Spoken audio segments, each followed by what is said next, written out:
മഹാനായ സയ്യിദുനാ ഖലീലുല്ലാഹി ഇബ്രാഹിം അലൈഹിസ്സലാം മനുഷ്യനാഗരികതയുടെ പ്രഭിരാമകന് സയ്യിദുനാ ഖലീലുല്ലാഹി ഇബ്രാഹിം നബി അലൈഹിസ്സലാത്തു വസ്സലാം നടന്നു വരികയാണ്. പരിശുദ്ധമായ ഖുർആൻ പരിചയപ്പെടുത്തുകയാണ്. പ്രിയപ്പെട്ട സഹോദരങ്ങളെ, സൂറത്തുൽ ബഖറയിലൂടെ പടച്ചതമ്പുരാൻ പരിചയപ്പെടുത്തുകയാണ്. സഹോദരങ്ങളെ, ഇബ്രാഹിം നബി അലൈഹിസ്സലാത്തു വസ്സലാം കടന്നു വരികയാണ്. കടലിന്റെ ഓരങ്ങളിലൂടെ നടന്നു വരുന്ന മഹാനായ ഇബ്രാഹിം നബി അലൈഹിസ്സലാത്തു വസ്സലാം നോക്കുമ്പോ സഹോദരങ്ങളെ കാണുന്ന കാഴ്ച വല്ലാതെ പേടിപ്പിക്കുന്ന കാഴ്ചയാണ്, വല്ലാത്ത ഭീകരമായ കാഴ്ചയാണ്. എന്താണ് ഇബ്രാഹിം നബി കണ്ട് അത്ഭുതപ്പെട്ടതെന്നറിയുമോ സഹോദരങ്ങളെ? ഒരു ജീവി ഇങ്ങനെ ചത്തുമലന്ന് കിടക്കുകയാണ്. ഇബ്രാഹിം നബി നോക്കുമ്പോൾ ചത്തുമലന്ന് കിടക്കുന്ന ജീവി എത്രയോ ദിവസം കഴിഞ്ഞതാണ്. ചപ്പ് ദുർഗന്ധമയ്ക്കുന്ന ശരീരത്തോടെ കിടക്കുന്ന ജീവിയുടെ ചാരത്ത് മഹാനായ ഇബ്രാഹിം നബി അലൈഹിസ്സലാത്തു വസ്സലാം കടന്നു വരികയാണ്. സഹോദരങ്ങളെ, ആ സമയത്ത് ഇബ്രാഹിം നബി നോക്കി നിൽക്കുമ്പോ കടലിലെ ചെറിയ ചെറിയ മത്സ്യങ്ങളെ കടന്നു വന്നിട്ട് ആ ജീവിയിൽ നിന്ന് കൊത്തി തിന്നുകയാണ്.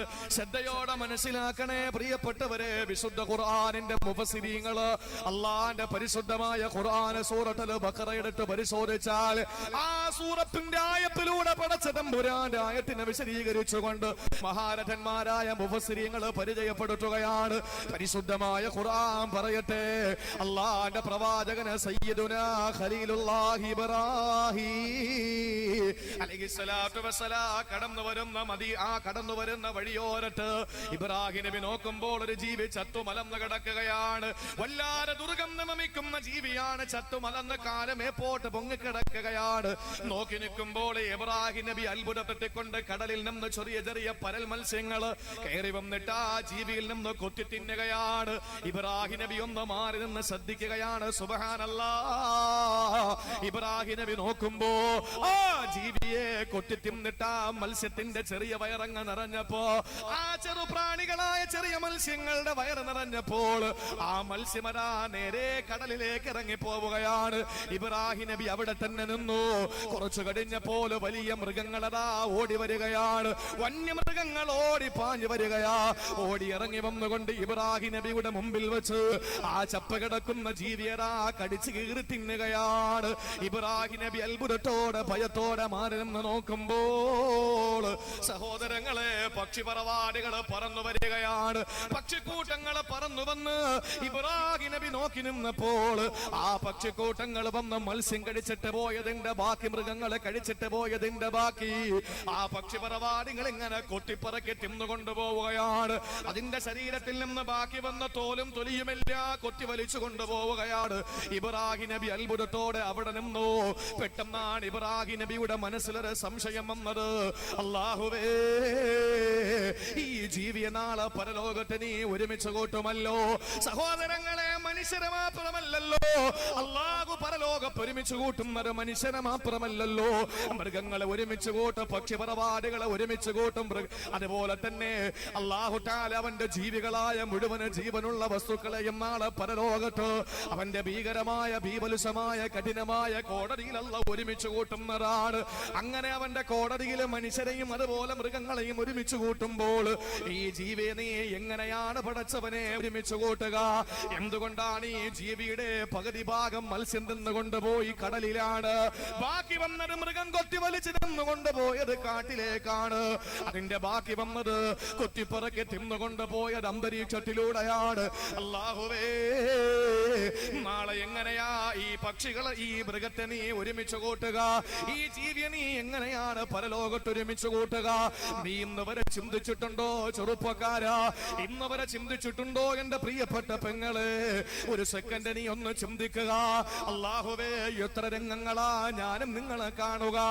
നടുറോഡിൽ പടഞ്ഞ് വണ്ടി ശരീരത്തിലൂടെ കയറി ഇറങ്ങിയിട്ട് മരിച്ചു പോകുന്ന, ശരീരത്തിലോട്ട് വണ്ടി കയറി ഇറങ്ങിയിട്ട് ഒന്ന് കുളിപ്പിക്കാനും പൊതിയാനും പോലും കിട്ടാത്ത അവസ്ഥയിൽ നൂറുകണക്കിന് മയ്യത്തുകൾ എന്റെ പ്രിയപ്പെട്ടവരെ, മനുഷ്യന്റെ മയ്യത്ത് മണ്ണോട് റോഡോട് ചേർന്ന് പോകുമ്പോൾ ഇന്ന് ചിന്തിച്ചിട്ടുണ്ടോ സഹോദരങ്ങളെ?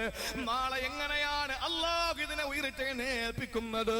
മനുഷ്യന്റെ മയ്യത്ത് കൊണ്ടുവന്ന് കുഴിയിലേക്ക് വെച്ച് നോക്ക്. എന്നിട്ട് 3 ദിവസം കഴിഞ്ഞിട്ട് ആ കബറന്ന് നീ കുഴിച്ചു നോക്കുമോ? 3 റമദാന്റെ വസപ്പിൽ നീ ആ കബറൊന്ന് കുഴിച്ചു നോക്കുമോ? സഹോദരങ്ങളെ, പണ്ഡിതന്മാരെ പഠിപ്പിക്കുന്നത് 3 ദിവസം കഴിയുമ്പോഴേക്ക് കണ്ണഴുകുമെന്നാണ്. ആ കണ്ണിന്റെ ഭാഗത്ത് 2 ഗുഹയല്ലാതെ മറ്റൊന്നുമില്ല.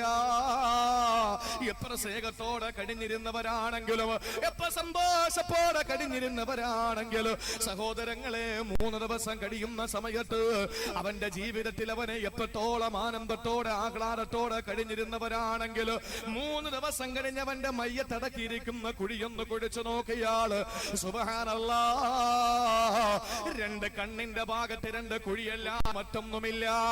40 ദിവസം കഴിഞ്ഞിട്ട് നീ ആ കബറൊന്ന് കുഴിച്ചു നോക്കുമോ? 40ന്റെ ദിവസത്തിന്റെ പകലിൽ നീ എന്ന കബർ കുഴിച്ചു നോക്കുമോ? മയ്യത്തിന്റെ വയറല്ല പൊട്ടിമാറിയില്ലേ? സഹോദരങ്ങളെ, 1 കൊല്ലം കഴിയണ്ട ആ മനുഷ്യന് മയ്യത്തായി കിടക്കുന്ന മനുഷ്യന്റെ കബറൊന്ന് കുഴിച്ചു നോക്കിയാൽ അജബുദലമെന്ന് പറയുന്ന വാൽക്കുട്ടിയല്ലാതെ മറ്റൊന്നും ഉണ്ടാകൂല. ശരീരത്തിന്റെ പൃഷ്ഠഭാഗത്ത് കാണുന്ന വാൽക്കുട്ടിയുണ്ടല്ലോ, ആ എല്ല് മാത്രമാണ് കബറിനകത്ത് കാണുക. എല്ലാം തിന്നുകൊണ്ടു പോവുകയാണ്, ചെറുകൾ തിന്നുകൊണ്ടു പോവുകയാ, പുഴുക്കൾ തിന്നുകൊണ്ടു പോവുകയാണ്, മണ്ണോട് ചേർന്ന് പോവുകയാ. സഹോദരങ്ങളെ, ചിന്തിച്ചിട്ടുണ്ടോ നാളെ പരലോകത്ത് ഈ മനുഷ്യനെ അല്ലാഹു എങ്ങനെയാണ് ഉയർത്തെഴുന്നേൽപ്പിക്കുക? അല്ലാഹു എങ്ങനെയാണ് പരലോകത്ത് ഈ മനുഷ്യനെ ഉയർത്തെഴുന്നേൽപ്പിക്കുക? ഇന്ന് വരെ ചിന്തിച്ചിട്ടുണ്ടോ ചെറുപ്പക്കാരാ? എന്നാൽ ചിന്തിച്ചോ? ഇബ്രാഹിം നബി ചിന്തിക്കുകയാണ്. ഒരു ചപ്പ് കിടക്കുന്ന ജീവിയുടെ ശരീരത്തിൽ നിന്ന് മത്സ്യം കൊട്ടിപ്പറക്കി കൊണ്ടുപോയത് കടലിലേക്കാണ്. അതുപോലെ മൃഗങ്ങളെ കടിച്ചു പറിച്ച് തിന്നുകൊണ്ടുപോയത് കാട്ടിലേക്കാണ്. ബാക്കി വന്ന തൊലിയും കൊത്തിയെടുത്ത് കൊണ്ടുപോയ പറന്നുപോയത് ആകാശത്തിലേക്കാണ്. അല്ലാഹുവേ, നാളെ എങ്ങനെയാണ് ഇതിനെ ഉയർത്തെഴുന്നേൽപ്പിക്കുക? ആ സമയത്ത് പടച്ചതമ്പുരാനോട് അല്ലാഹുവിന്റെ പ്രിയപ്പെട്ട പ്രവാചകന് ഇബ്രാഹിം നബി അലൈഹിസ്സലാത്തു വസ്സലാം ചോദിക്കുകയാണ്, ലൈവായിട്ട് കാണിച്ചു തരാ റബ്ബിനോട് ആവശ്യപ്പെടുകയാണ്. അല്ലാഹുവിന്റെ ഖുർആൻ സൂറത്തുൽ ബഖറ തന്നെ പറഞ്ഞല്ലോ, വഇദ് ഖാല ഇബ്രാഹിം നബി അലൈഹിസ്സലാത്തു വസ്സലാം പറഞ്ഞ നേരം, നബിയെ ഇബ്രാഹിം നബി പറഞ്ഞ നേരം എന്താ പറഞ്ഞത്? റബ്ബരിനി കൈഫ തുഹീൽ മൗതാ. അല്ലാഹുവേ, മരിച്ചു കിടക്കുന്ന മനുഷ്യനെ എങ്ങനാ ഉയർത്തെഴുന്നേൽപ്പിക്കുക? എങ്ങനാണ് ഉയർത്തെഴുന്നേൽപ്പിക്കുക? ഒന്ന് കാണിച്ചു തരുമോ തമ്പുരാനെ? ഇബ്രാഹിം നബി ചോദിച്ചത് ലൈവായിട്ട് കാണാനാണ്, നഗ്നനേത്രങ്ങൾ കൊണ്ട് ഇബ്രാഹിം നബിക്കൊന്ന് ദർശിക്കാനാണ്. അല്ലാഹുവേ, കാണിച്ചു തരുമോ? ആ സമയത്ത് അല്ലാഹു ചോദിച്ച ചോദ്യം എന്തെന്നറിയാമോ? അല്ലാഹു തിരിച്ചു ചോദിക്കുകയാണ്. അല്ലാഹു ചോദിക്കുന്നു, ഖാല അവലം തുഅ്മിന്. ഇബ്രാഹിമേ, നിനക്ക് ഇതുവരെ വിശ്വാസം വന്നില്ലേ? എന്നോട് നിനക്ക് വിശ്വാസം വന്നില്ലേ? മരിച്ചുപോയ മനുഷ്യനെ ഞാൻ ഉയർത്തെഴുന്നേൽപ്പിക്കുമെന്ന് പറഞ്ഞിട്ട് നിനക്ക് ഈമാൻ വന്നില്ലേ? ആ സമയത്ത് ഇബ്രാഹിം നബി പറയുകയാണ്, അല്ല പടച്ചവനെ, ഖാല ബലാ വലാകിൻ ലിയത്മഇന്ന ഖൽബി. സഹോദരങ്ങളെ, അല്ലാഹു പറയുകയാണ്, ഇബ്രാഹിം നബി അലൈഹിസ്സലാത്തു വസ്സലാം അല്ലാഹുവിനോട് പറഞ്ഞതാണ്, വലാകിൻ ലിയത്മഇന്ന ഖൽബി. പടച്ചവനെ, എന്റെ ഹൃദയത്തിന്റെ സമാധാനത്തിന് വേണ്ടി കേട്ടാണ് അല്ലാഹുവേ ഞാൻ ചോദിക്കുന്നത്. എന്റെ ഹൃദയത്തിന്റെ സമാധാനത്തിന് വേണ്ടി കേട്ടാണ്. ഒന്ന് നേരിട്ട് കാണിച്ചു തരുമോ? മരിച്ചു പോകുന്ന മനുഷ്യനെ എങ്ങനെയാണ് ഉയർത്തെഴുന്നേൽപ്പിക്കുന്നതെന്ന് കാണിച്ചു തരുമോ? ഇന്ന് വരെ ചിന്തിച്ചിട്ടുണ്ടോ ചെറുപ്പക്കാരാ? എപ്പോഴോ മോർച്ചറികൾ നീ കണ്ടതാണ്, എത്രയോ പോസ്റ്റ്മോർട്ടം നീ കണ്ടതാണ്, എത്രയോ മയ്യത്തുകൾ നീ പൊതിഞ്ഞെടുത്തിട്ടുള്ളതാണ്. ഏതാനും മാസങ്ങൾക്ക് മുമ്പ് ഒരു സഹോദരന്, എന്റെ പ്രിയപ്പെട്ട ഒരു സഹോദരന്, ആ സഹോദരന് മരണപ്പെട്ടു പോയ ബൈക്ക് ആക്സിഡന്റിൽ നട റോഡിൽ പടർന്ന് വീണ് പോയ ചെറുപ്പക്കാരന്റെ മയ്യത്ത് കുളിപ്പിക്കാൻ തിരുവനന്തപുരം മോർച്ചറിയിൽ ചെന്നപ്പോ അവിടത്തെ പോസ്റ്റ്മോർട്ടം ടേബിളിൽ നിന്ന് ഇട്ട് പുറത്തേക്കിട്ട് സഹോദരങ്ങളെ പറയുകയാണ്, ആ മയ്യപ്പിന്റെ തലക്കകത്ത് ഒന്നുമില്ല, തലക്കകത്തൊന്നുമില്ല. എങ്ങനെയാണ് പ്രിയപ്പെട്ട ഉമ്മാന്റെ മുമ്പിൽ കൊണ്ടുവെക്കുക? ആ പ്രിയപ്പെട്ട സഹോദരൻ വിദേശത്ത് നിന്ന് വന്നതാണ്, കല്യാണം കഴി പെണ്ണ് നോക്കിക്കൊണ്ടിരിക്കുകയാണ്.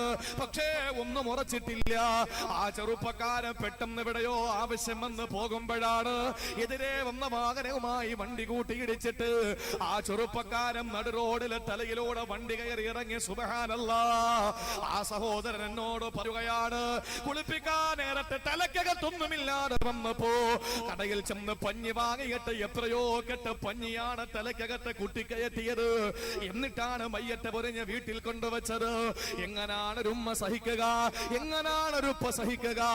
എങ്ങനെയാണ് പ്രിയപ്പെട്ടവർ സഹിക്കുക? ഇല്ല പ്രിയപ്പെട്ടവരെ, നമ്മുടെ മനസ്സിൽ ഇന്നേ വരെ ചിന്ത വന്നിട്ടില്ല.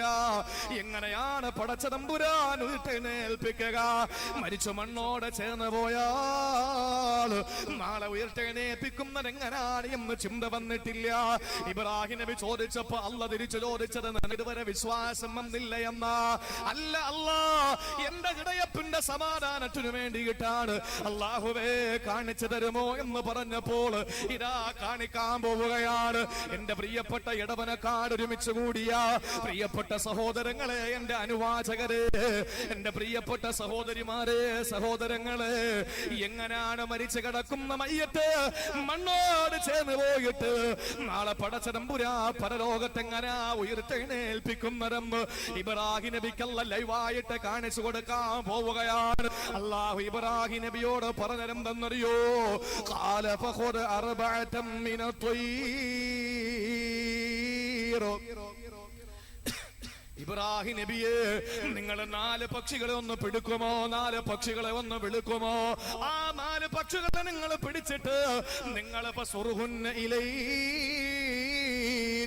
ആ 4 പക്ഷികളുമായി നിങ്ങൾ മാനസികമായി ഒന്ന് ഇണങ്ങിച്ചേരുമോ? സഹോദരങ്ങളെ, ഗൗരവത്തോടെ ഈ വിഷയം കേൾക്കണേ. അറബിക്കടലിന്റെ തിരമാലകളുടെ ഓളം തല്ലി വരുന്ന ഈ തിരമാലകളുടെ സ്മരമായ കാറ്റുകൊണ്ട് നിങ്ങൾ കുറക്കം വന്നാൽ പ്രിയപ്പെട്ടവരെ, ജീവിതത്തില് നമ്മുടെ ജീവിതത്തിൽ നിന്ന് അടർത്തി മാറ്റാനുള്ള 4 പക്ഷികളുടെ കഥ പറയുകയാണ്. അള്ളാഹു നമുക്ക് ബോധം തരട്ടെ. അള്ളാന്റെ ഖുർആൻ പറയുകയാണ്, 4 പക്ഷികളെ നിങ്ങൾ പിടിക്കുക ഇബ്രാഹിം നബിയെ.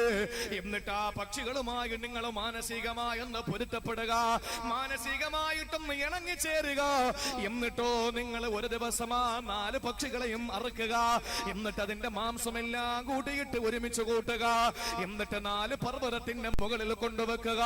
അല്ലാഹുവിന്റെ ഖുർആൻ പറയുകയാണ്,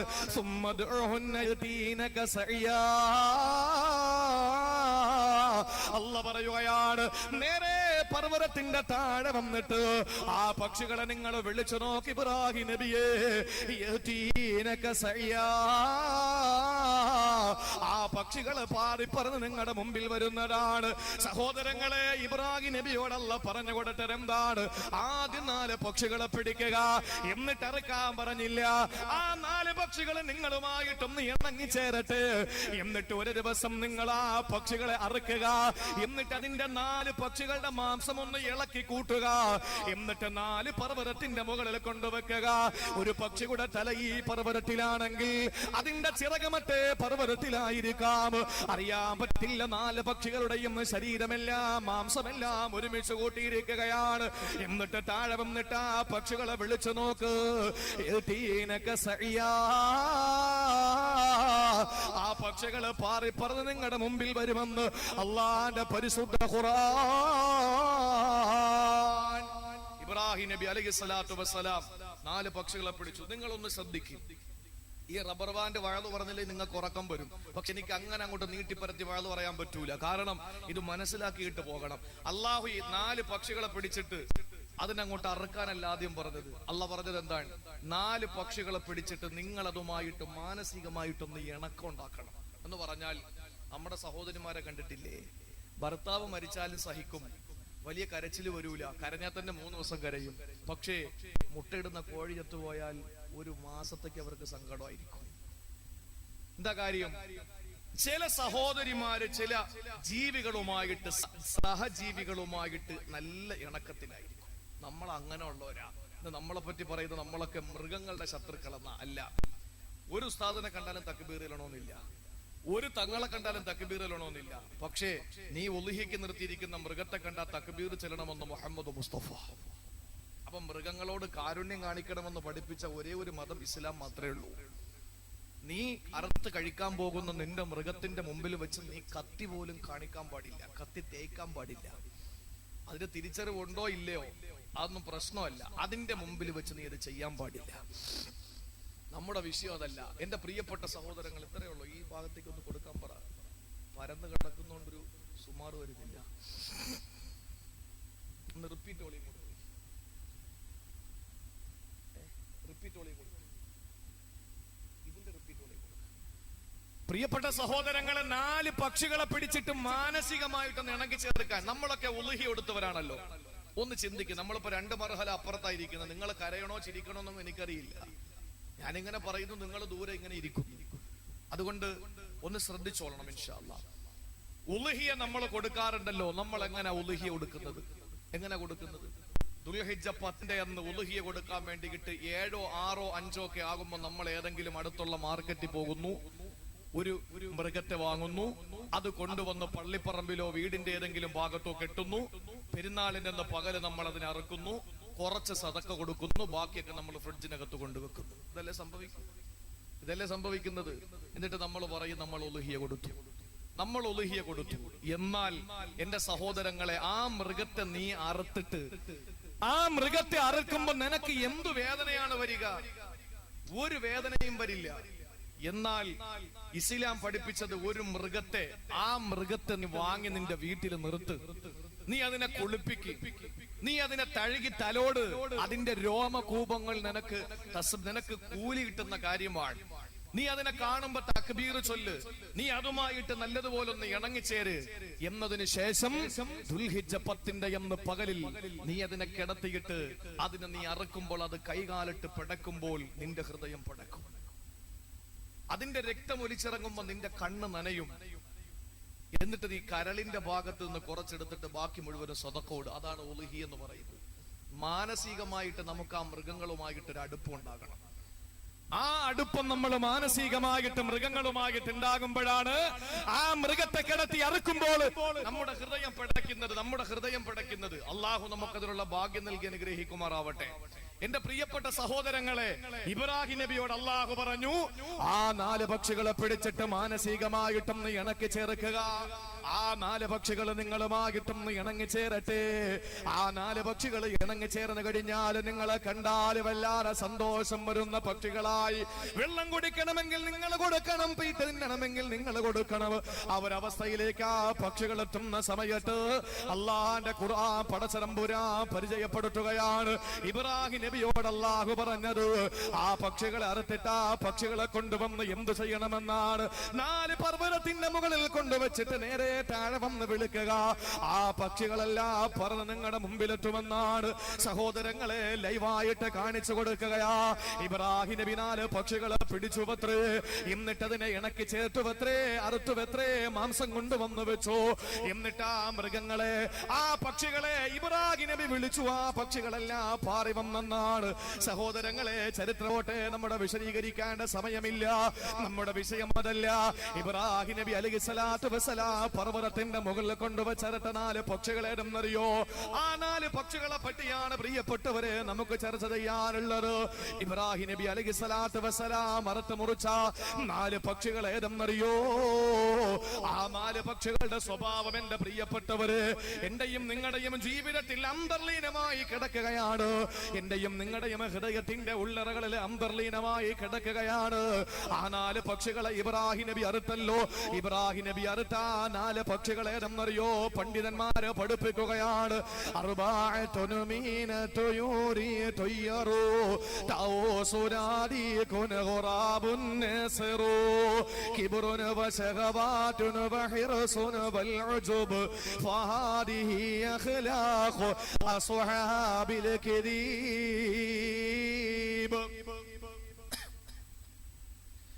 നാല് പക്ഷികളെ പിടിച്ചെടുക്കാൻ പറഞ്ഞ് ഇബ്രാഹിം നബി അലൈഹിസ്സലാത്തു വസ്സലാം അറുത്തു. ആ 4 പക്ഷികളേതെന്നറിയോ? ആ 4 പക്ഷികളേതെന്നറിയോ?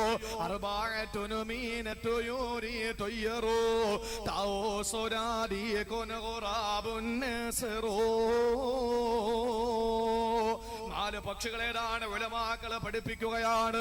ഒന്നാമത്തേത് താവൂസ് മയിലാണ്, രണ്ടാമത് ഖുറാബുന് കാക്കയാണ്, രണ്ടാമത്തെ ദീക്കുന് കോഴിയാണ്, മൂന്നാമത്തെ ഖുറാബുന് കാക്കയാണ്, നാലാമത്തെ നസറുന് പരുന്താണ്. നാല് പക്ഷികളെ ഇബ്രാഹിം നബി അലൈഹിസ്സലാത്തു വസ്സലാം പർവ്വതത്തിന്റെ മുകളിൽ കൊണ്ട് മാംസം വെക്കാൻ പുനരുദ്ധാരണ ദിവസത്തിന്റെ തെളിവിന് വേണ്ടിയിട്ട് ഉയർത്തെഴുന്നേൽപ്പ് ലൈവായിട്ട് കാണാൻ വേണ്ടി ഇബ്രാഹിം നബി അലൈഹിസ്സലാത്തു വസ്സലാം ചെയ്തെങ്കിൽ സഹോദരങ്ങളെ ആ നാല് പക്ഷികളെ മാനസികമായിട്ട് ഇബ്രാഹിം നബി ഇണക്കി ചേർട്ടെങ്കിൽ അന്ന് നമ്മുടെ ഉപ്പയായ ഇബ്രാഹിം നബി ഇണക്കി ചേർട്ട ആ നാല് പക്ഷികളുടെ സ്വഭാവം ഇന്ന് മക്കളിൽ അന്തർലീനമായി കിടക്കുകയാണ്. ഇബ്രാഹിം നബി അറുത്ത് കളഞ്ഞു. സഹോദരങ്ങളെ, മനുഷ്യരായ നമ്മൾ ഇതുവരെ അറുത്തിട്ടില്ല. അതുകൊണ്ട് നമ്മുടെ ഉപ്പയായ ഇബ്രാഹിം നബി അലൈഹിസ്സലാത്തു വസ്സലാം മാനസികമായി ഇണക്കി ചേട്ട ആ നാല് പക്ഷികളുടെ സ്വഭാവം ഈ ജീവിതത്തിൽ എനിക്കും നിങ്ങളുടെയും മനസ്സിന്റെ ഉള്ളറകളിൽ അന്തർലീനമായി സ്ഥാനം പിടിച്ചു കിടക്കുകയാണ്. അതുകൊണ്ട് സഹോദരങ്ങളെ, നമുക്കൊന്ന് അറുത്ത് മുറിച്ച് കളയണ്ട്. ആ നാല് പക്ഷികളെയും അറുത്ത് കളയണ്ട്. ആ നാല് പക്ഷികളുടെ സ്വഭാവം അറുത്ത് മുറിച്ച് കളയണ്ട്. ഏതാണ് നാല് പക്ഷികളും? താവൂസാണ് മയില്, രണ്ടാമത്തെ ദീക്കുന് കോഴിയാണ്, മൂന്നാമത്തെ ഖുറാബുന് കാക്കയാണ്, നാലാമത്തെ നസ്റുന് പരുന്താണ്. സഹോദരങ്ങളെ, ഏതാണ് സ്വഭാവം എന്നറിയുമോ? ഈ നാല് പക്ഷികളുടെ സ്വഭാവം ഏതെന്നറിയുമോ?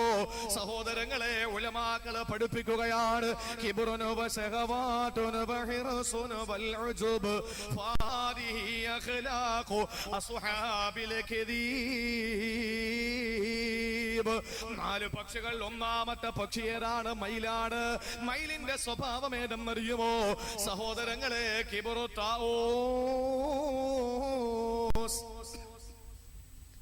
മയിലിന്റെ അഹങ്കാരം. ഒന്നാമത്തെ പക്ഷി മയില്. ആ മയിലിന്റെ സ്വഭാവം അഹങ്കാരമാണ്.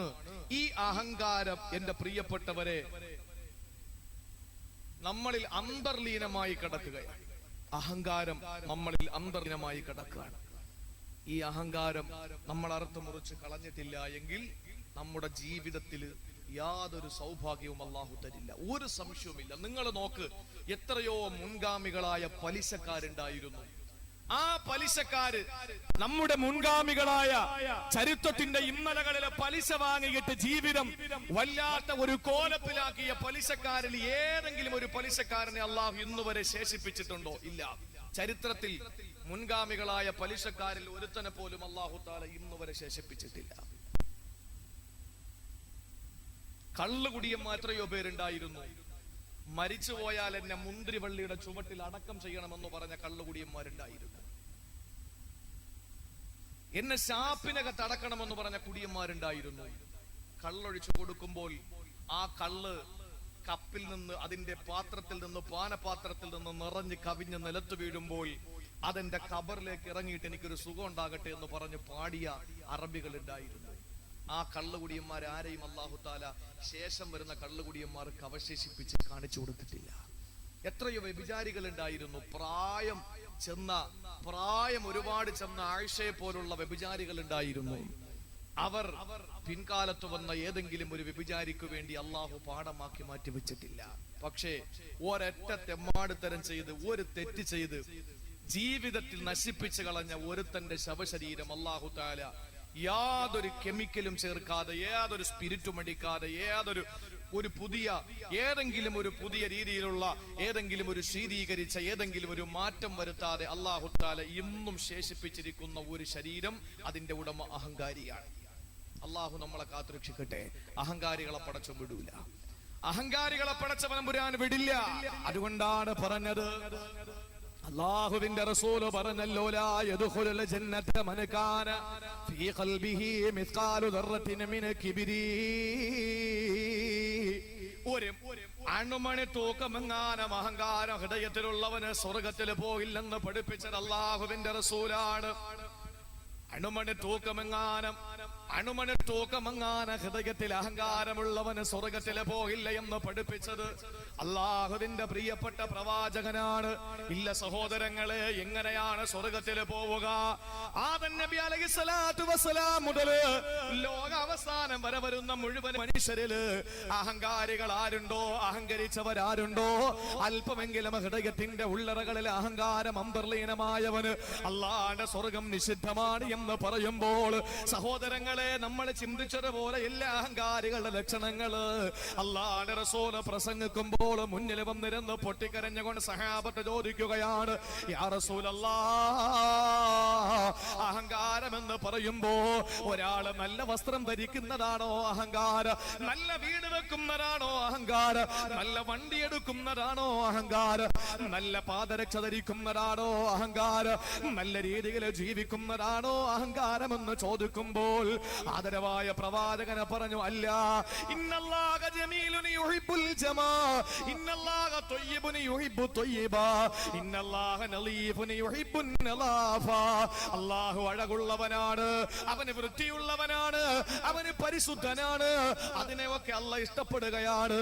അഹങ്കാരം എന്ന് പറയുമ്പോൾ നല്ല വീട് വെക്കലല്ല, നല്ല വണ്ടി എടുക്കലല്ല, നല്ല വസ്ത്രം ധരിക്കലല്ല, അതൊന്നും അഹങ്കാരത്തിന്റെ ലക്ഷണമല്ല. ഇന്നൊരാളൊരു വലിയ വീട് വെച്ചു പോയാ നമ്മൾ പറയും അവൻ അഹങ്കാരമായി പോയി. ഒരു നല്ല വണ്ടി എടുത്താൽ പറയും അവന് അഹങ്കാരമായി പോയി. ഒരു നല്ല വസ്ത്രം ധരിച്ചു നടന്നാൽ പറയും അവന് അഹങ്കാരിയാണ്. സഹോദരങ്ങളെ, നമുക്ക് അതിനെപ്പറ്റി വിവരമില്ലാത്തതിന്റെ പേരിലാണ് അഹങ്കാരം എന്തെന്നറിയുമോ? ആദരവായ പ്രവാചകന് പറയുകയാണ്, ബത്റുൽ ഹഖി വഗമുത്തുന്നാസ്, സത്യം എന്താണെന്ന് മനസ്സിലാക്കിയിട്ട്, സത്യം എന്താണെന്ന് മനസ്സിലാക്കിയിട്ട് അതിനെ മൂടി വെക്കുന്നവനാ അഹങ്കാരി എന്ന് ലോകത്തിന്റെ നായകൻ നബി മുഹമ്മദ് മുസ്തഫ. സഹോദരങ്ങളെ, ചിന്തിക്കണേ, അഹങ്കാരികളെ ലോകപ്പുള്ള ഒരു മനുഷ്യനും ഇഷ്ടപ്പെടൂല. കള്ളുകുടിയനെ ഇഷ്ടപ്പെടുന്നവനുണ്ട്, കള്ളുകുടിയനെ ഇഷ്ടപ്പെടുന്നവരുണ്ട്, വ്യഭിചാരി ഇഷ്ടപ്പെടുന്നവരുണ്ട്, പലിശക്കാരനെ ഇഷ്ടപ്പെടുന്നവരുണ്ട്. പക്ഷേ ഒരാൾ അഹങ്കാരിയായ ആളുകൾ പറയും അവന് ഹെഡ് വെയിറ്റ് ആണ്, അവന് തലക്കനമാണ്, അവൻ അഹങ്കാരിയാണ്, അവനെ ആരും തന്നെ ഇഷ്ടപ്പെടില്ല. സഹോദരങ്ങളെ, അല്ലാഹ്ക്ക് ഇഷ്ടമല്ല, റസൂലിന് ഇഷ്ടമല്ല, പ്രവാചകന്മാർക്ക് ഇഷ്ടമല്ല, പ്രവാചകന്മാർക്ക് ഇഷ്ടമല്ല, മലായികത്തുകൾക്ക് ഇഷ്ടമല്ല. എത്രത്തോളം എന്നറിയോ? മുല കുടിക്കുന്ന പ്രായത്തില് പോലെ സംസാരിച്ച അത്ഭുതത്തിന്റെ കഥ പറഞ്ഞ പ്രവാചകന് മുല കുടിക്കുന്ന പ്രായത്തില് ഒരു വലിയ സംസാരത്തിന്റെ കഴിവ് വരുന്നതിന് മുമ്പ് മുല കുടിക്കുന്ന ഉമ്മാന്റെ മടിത്തട്ടിൽ കിടന്ന് ഉമ്മ എന്ന് മാത്രം വിളിക്കാൻ പ്രായമുള്ള സമയത്ത് സംസാരിച്ച 3 കുട്ടികളെ പട്ടികട്ട് സ്വഹീഹുൽ ബുഖാരിയിൽ കാണാം. അല്ലാഹുവിന്റെ റസൂൽ പരിചയപ്പെടുത്തി. 3 കുട്ടികളാണ് ചെറിയ പ്രായത്തിൽ അത്ഭുതത്തോടെ സംസാരിച്ചത്. അതിൽ ഒന്ന് റൂഹുല്ലാഹി ഈസാ നബി അലൈഹിസ്സലാം, രണ്ടാമത് ജുറൈജ് റളിയല്ലാഹു അൻഹുവിന്റെ ചരിത്രത്തിലെ കുട്ടിയാണ്. മൂന്നാമത്തെ കഥ പറഞ്ഞുകൊണ്ട് റസൂലുള്ള പരിചയപ്പെടുത്തിയത് ബനൂ ഇസ്രായേലിലെ ഒരു പെണ്ണ് പാല് കൊടുത്തുകൊണ്ടിരിക്കുകയാണ്. തന്റെ അമ്മിഞ്ഞ പാൽ ഉറിഞ്ചി കൊടുക്കുന്ന പൊന്നുമോന്റെ മുമ്പിലൂടെ ഒരു സുന്ദരനായ സുമുഖനായ ചെറുപ്പക്കാരൻ നടന്നു പോയത്രേ. ആ പെണ്ണ് കുഞ്ഞിന് പാല് കൊടുത്തുകൊണ്ടിരിക്കുകയാണ്. ആ സമയത്ത് അതിന്റെ മുമ്പിലൂടെ ഒരാള് പോവുകയാണ്. എത്ര സുന്ദരനാണ്, സുമുഖനാണ്, കാണാനിടകുള്ള മുഞ്ചുള്ള ചെറുപ്പക്കാരനാണ്. ആ ചെറുപ്പക്കാരനെ കണ്ടപ്പോ ഈ പാല് കൊടുത്തുകൊണ്ടിരിക്കുന്ന ഉമ്മ പറഞ്ഞത് എന്തെന്നറിയോ? അല്ലാഹുമ്മ ജഅൽ ഇബ്നി മിസ്ലഹു, അല്ലാഹുവേ എന്റെ മോനെ അവനെ പോലെ ആക്കണേ, എന്റെ പൊന്നുമോനെ അവനെ പോലെ ആക്കണേ അല്ലാ. എന്തുകൊണ്ടാണ്? അവന്റെ സൗന്ദര്യം കണ്ടുകൊണ്ട്, അവന്റെ സൗന്ദര്യം കണ്ടുകൊണ്ട് ആ പെങ്ങള് പറഞ്ഞു പത്രേ, അല്ലാഹുമ്മ ജഅൽ ഇബ്നി മിസ്ലഹു, എന്റെ പൊന്നുമോനെ അവനെ പോലെ സുന്ദരനാക്കണേ അല്ലാ. ആ സമയത്തിന്റെ സഹോദരങ്ങള് ആ കുഞ്ഞുമുലയിൽ നിന്ന് വായെടുത്തു പത്രേ. മാറിടത്തിൽ നിന്നും വായെടുത്തിട്ട് ആ പൊന്നുമോന് പറഞ്ഞതെന്തെന്നറിയോ?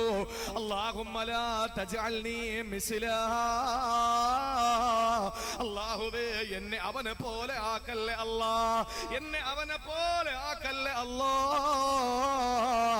രണ്ടാമത് കുറെ ദിവസ സമയം കഴിഞ്ഞപ്പോൾ ഒരു കിളവിയായ ഒരു കിഴവിയായ വാർദ്ധക്യമെന്ന് കണ്ണു കുടിഞ്ഞ് കവള് കുടിഞ്ഞ് എല്ലും വയറൊട്ടിയ ഒരു വൃദ്ധയായ അടിമപ്പെണ്ണിനെ അതുവഴി കൊണ്ടുപോവുകയാ. ആളുകൾ അടിക്കുന്നു തൊഴിക്കുന്നു. ആ പെണ്ണ് നിലവിളിച്ചുകൊണ്ട് നടന്നു പോവുകയാണ്. ആ പെണ്ണ് അടി സ്ത്രീയാണ്. ആ സമയത്ത് ആ പെങ്ങള് ദുആ ചെയ്തു, അല്ലാഹുമ്മ ലാ തജ്അൽ ബിനി മിസ്ലഹാ, അല്ലാഹുവേ ഈ കിളവിയെ പോലെ എന്റെ മോനെയാക്കല്ലേ. ആ സമയത്ത് ആ കുഞ്ഞു മാറിൽ നിന്ന് വായെടുത്തു വത്രേ. എന്നിട്ട് ദ്വാരക്കുകയാണ്, അല്ലാഹുമ്മ ജഅൽനി മിസ്ലഹാ, അല്ലാഹുവേ എന്നെ ആ പെണ്ണിനെ പോലെ ആക്കണേ അല്ലാ, എന്നെ ആ പെണ്ണിനെ പോലെ ആക്കണേ അല്ലാ. ആ പ്രിയപ്പെട്ട ഉമ്മ അത്ഭുതപ്പെട്ടു പോയി. ആ ഉമ്മ പൊന്നുമോനോട് ചോദിച്ചു അത്രേ, എന്തേ പൊന്നുമോനെ നീ പറയാനുള്ള കാരണം എന്താ? ആ സമയത്ത് ആ പൊന്നുമോന്റെ മറുപടി എന്തെന്നറിയോ? ഉമ്മ, നിങ്ങൾ എന്റെ ഉമ്മയാണ്. നിങ്ങളെ ഞാൻ വലുതാകണം നന്നാകണമെന്ന് ആഗ്രഹമുണ്ട്. ആരാണ് ഈ പറയുന്നതെന്നറിയോ? ഉമ്മ എന്ന് മാത്രം വിളിക്കുന്ന പ്രായത്തില് ഇതേവരെ വാപ്പാന്ന് വിളിക്കാത്ത കുഞ്ഞാണ്. അത്ഭുതങ്ങൾ സൃഷ്ടിക്കുകയല്ലേ സഹോദരങ്ങളെ. ലോകാത്ഭുതങ്ങൾ എഴുതിയവർക്ക് തെറ്റുപറ്റി പോയതാണ്. എപ്പോഴോ ചരിപ്പപ്പിന്റെ ഇന്നലകളിൽ അത്ഭുതങ്ങൾ എഴുതി ചേർക്കാനുണ്ട് സഹോദരങ്ങളെ. ആ കുഞ്ഞ് പറഞ്ഞു അത്രേ, അല്ലാഹുവേ എനിക്കാ ചെറുപ്പക്കാരനെ പോലെ ആകണ്ട, എനിക്കാ കിളവിയെ പോലെ ആയാ മതി. എന്താണ് കാര്യമെന്ന് ചോദിച്ചപ്പോൾ ആ പൊന്നുമോന് പറഞ്ഞതെന്തെന്നറിയോ? ഉമ്മ, ചെറുപ്പക്കാരൻ ആരെന്നറിയോ? അൽ ജബ്ബാർ. അവൻ അഹങ്കാരിയാണ്, അഹങ്കാരിയാണ്. അവന് സൗന്ദര്യമുണ്ട് ശരിയാ, അവന് നല്ല കാണാൻ നല്ല സുന്ദരനാണ് ശരിയാ. പക്ഷേ ആ ചെറുപ്പക്കാരൻ അഹങ്കാരിയാണ്, അവന് തെമ്മാടിയാണ്, എനിക്ക് വേണ്ട. പക്ഷെ ആ പെണ്ണാരെന്നറിയോ? ആളുകൾ പറയുന്നു, പെണ്ണെ നീ മോട്ടിച്ചവളാണ്, നീ വ്യഭിചരിച്ചവളാണ്. പക്ഷെ ഉമ്മ വലമതഫഅല, പെണ്ണങ്ങനെ ചെയ്തിട്ടില്ല എന്ന് പറഞ്ഞാൽ ആ പെണ്ണ് പീഡിപ്പിക്കപ്പെട്ടവളാണ്. പീഡിതരോട് അല്ലാഹുവിന് വലിയ സ്നേഹമാണ്, മർദ്ദിതരോട് പടച്ചോന് വല്ലാത്ത സ്നേഹമാണ്. അതുകൊണ്ടല്ല സഹോദരങ്ങളെ, അഹങ്കാരിയായ ഉമയ്യത്തിന്റെ കിങ്കരന്മാര് പാവപ്പെട്ട പീഡിതനായ ബിലാൽ ഇബ്നു റബാഹ് റളിയല്ലാഹു തആല അൻഹുവിനെ ചാട്ടവാറ് കൊണ്ടടിച്ചപ്പോ അല്ലാഹു ആരോടാ സ്നേഹം കാണിച്ചത്? ഉമയ്യത്ത് എന്ന അഹങ്കാരിയോടല്ല, ഉമയ്യത്ത് എന്ന ഭരണാധികാരിയോടല്ല, പിന്നെയോ ബിലാൽ എന്ന പീഡിതനോടാണ്. ബിലാൽ പീഡിപ്പിക്കപ്പെട്ടവനാണ്. അതുകൊണ്ട് ബിലാലിനോട് അല്ലാഹുവിന് സ്നേഹം വന്നു. ഫിർഔൻ എന്ന അഹങ്കാരിയോട് അല്ലാഹുവിന് സ്നേഹമില്ല. പീഡിപ്പിക്കപ്പെട്ട ആസിയ ബീവിയോട് സ്നേഹമാണ്. അല്ലാഹുവിന് സ്നേഹം ഫിർഔൻ എന്ന അഹങ്കാരിയോടല്ല, ഫിർഔൻ എന്ന അധികാരിയോടല്ല, മറിച്ച് എന്റെ പ്രിയപ്പെട്ടവരെ പീഡിപ്പിക്കപ്പെട്ട ആസിയ ബീവിയോടാണ്. അതുപോലെ എത്രയോ ചരിത്രങ്ങൾ പറയാൻ കഴിയും. അങ്ങ് സിറിയയിലെ ബശാറുള്ള സദിന്റെ പട്ടാളത്തിനോട് പടച്ചവന് സ്നേഹമില്ല. ആരോടാണ് സ്നേഹം? അവിടുത്തെ സുന്നി മക്കള് ഇന്ന് പിടഞ്ഞു വീണ് മരിച്ചുകൊണ്ടിരിക്കുമ്പോ അവരോട് അല്ലാഹുവിന് വലിയ സ്നേഹമാണ് സഹോദരങ്ങളെ. അതുപോലെ തന്നെ ഫലസ്തീന്റെ പാവപ്പെട്ട പൊന്നുമക്കളായ ഫലസ്തീൻ മക്കളോട് റബ്ബിന് വലിയ സ്നേഹമാണ്.